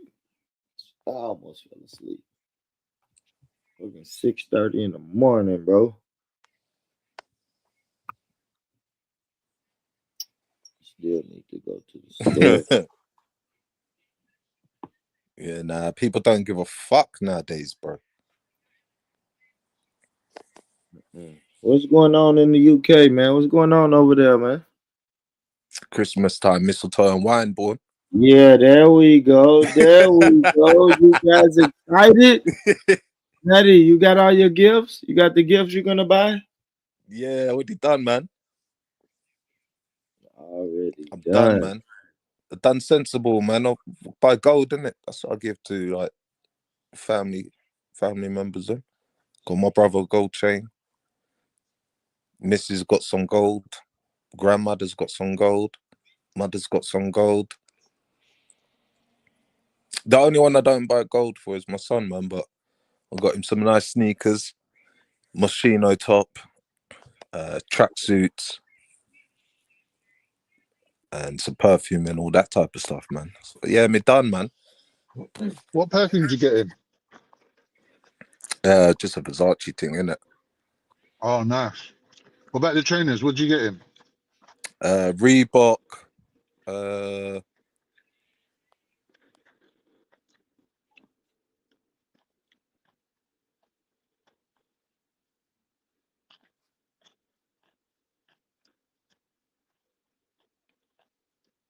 No, that's correct. I mean, I feel that, man. So, I asked my daughter like what type of shoes she wants. She's sending me like Balenciagas and shit that costs like $1,100 for some tennis shoes. I'm not buying that shit. What you think? Yeah, just that's a straight no. Yeah, right. He's kind of right. Like, yeah, I don't even have to think about it. Like, no. Yo, like, you know what they think, yeah? They don't think it's you, they think it's Santa. Yeah, I don't know. It's gonna have to be. Yeah. Damn, that's what I should have told her. Like, you know what? Send that list to Santa and see what happens. See how that works out for you. Yeah, see how that works out for you. Because it's a no from me. I'm not doing that shit. That's just stupid. I'll get her some Lululemon. Like, it's bad enough that your clothes is costing $200 and $250. I'll pay that. But I'm not doing the 1,100, bro. That shit's stupid. I couldn't believe when I Googled those shoes that she sent me. I was like, 1,100? Who the fuck she think I am? I don't know who she thinks I am, bro. Man, you're just thinking of a house. You're thinking of a holiday. 1,100, bro. Like, come on, God. Honestly, homie, if I put $500 with that $1,100 that she's talking about, like that's a down payment on a car. Like, come on, bro. That's a car. That's a holiday, G. You can just fly out. Yeah, right. Come on, bro. That's stupid. That's a flight for me and her. Like, we could literally go on a trip for that. I couldn't believe she sent me that. That's crazy. But and then you're just gonna see it start raining and shit. And and she's 14. When you step out, boy. That's just stupid. Jeez. Yeah, I did get a iPad though. That shit was like $600. I did get a. Oh yeah, that's worth it though, man. That's gonna last for a while. Yeah, I did. That's I know pure entertainment. Yeah, she really wanted a damn iPad, so I got that for her. Yeah, I mean, when my son was young, man, I made that mistake because it's hard to see him like, you know what I mean, brock out of them after like 6 months, and then they're asking you for a new pair of trainers, and you're like, what? Yeah. Like, Yeah. wait a minute, £500 that didn't last. Yeah. Yeah, I'm not doing that. I couldn't believe it, bro. I just couldn't believe it. And it was funny because they're like Asics. I mean, it was a bit. She sent me a pair of Balenciagas, and then she sent me a pair of Asics, and I was like, "Damn, Asics!" Asics was like wrestling. Asics was like, but kind of like Asics was like wrestling shoes when I grew up. It's true, yeah. Asics, yeah. Yeah, Asics. That's like a wrestling shoe, bro. And I just can't believe the kids. I don't know. Kids are weird, man. Kids are weird, bro. Whatever they see in the pop video, they want to emulate it. Yep. That's what it is. That's what it is, bro. I'm fucking watching these videos and want to wear what these guys wear. And I'm like, shit, girl, you better go make a hit record if you want those shoes. Very clever marketing, though. Like Asics, like you said, they're like very functional trainers, right? We call them trainers anyway. Yeah, but yeah, like yeah. now they're selling them Asics. They're selling them more than Nike Air Max and Jordans. Yeah, And it's like, wow, you lot think you're clever. The same trainers from back in the day. Now they're trying to sell them like crazy prices, like they're trying to make them exclusive, like they're fashion trainers or something. When really, Asics is like the most thingy brand, like the most practical brand. Like I remember I bought a pair of Asics runners. They were so comfortable. Like I was like, wow, these are like proper thingy. They're not. I wouldn't even call them fashion. They're more equipment. That's more like equipment. Like if you're gonna go and run a long race, you need some Asics, bro. Like you know what I'm saying? They got the extra wide footing, the nice extra grip. Like they're really good, man. But you know, like Well, I never even thought about Asics, bro. Like growing up, when I was growing up, Asics is what the wrestling team wore. Yeah. The wrestling team wore. I didn't know it. That's what I'm saying. It's equipment. I didn't even It's more know. equipment. Yeah, I didn't even know Asics made like a running shoe. I didn't even know they made those type of shoes. Yeah. Never until my daughter sent me that, like in her Christmas list. I wish Everyone's got him. I They're wish getting I bored could. of Nike and Adidas now. I wish I could show y'all this irrational Christmas list this little girl sent me, bro.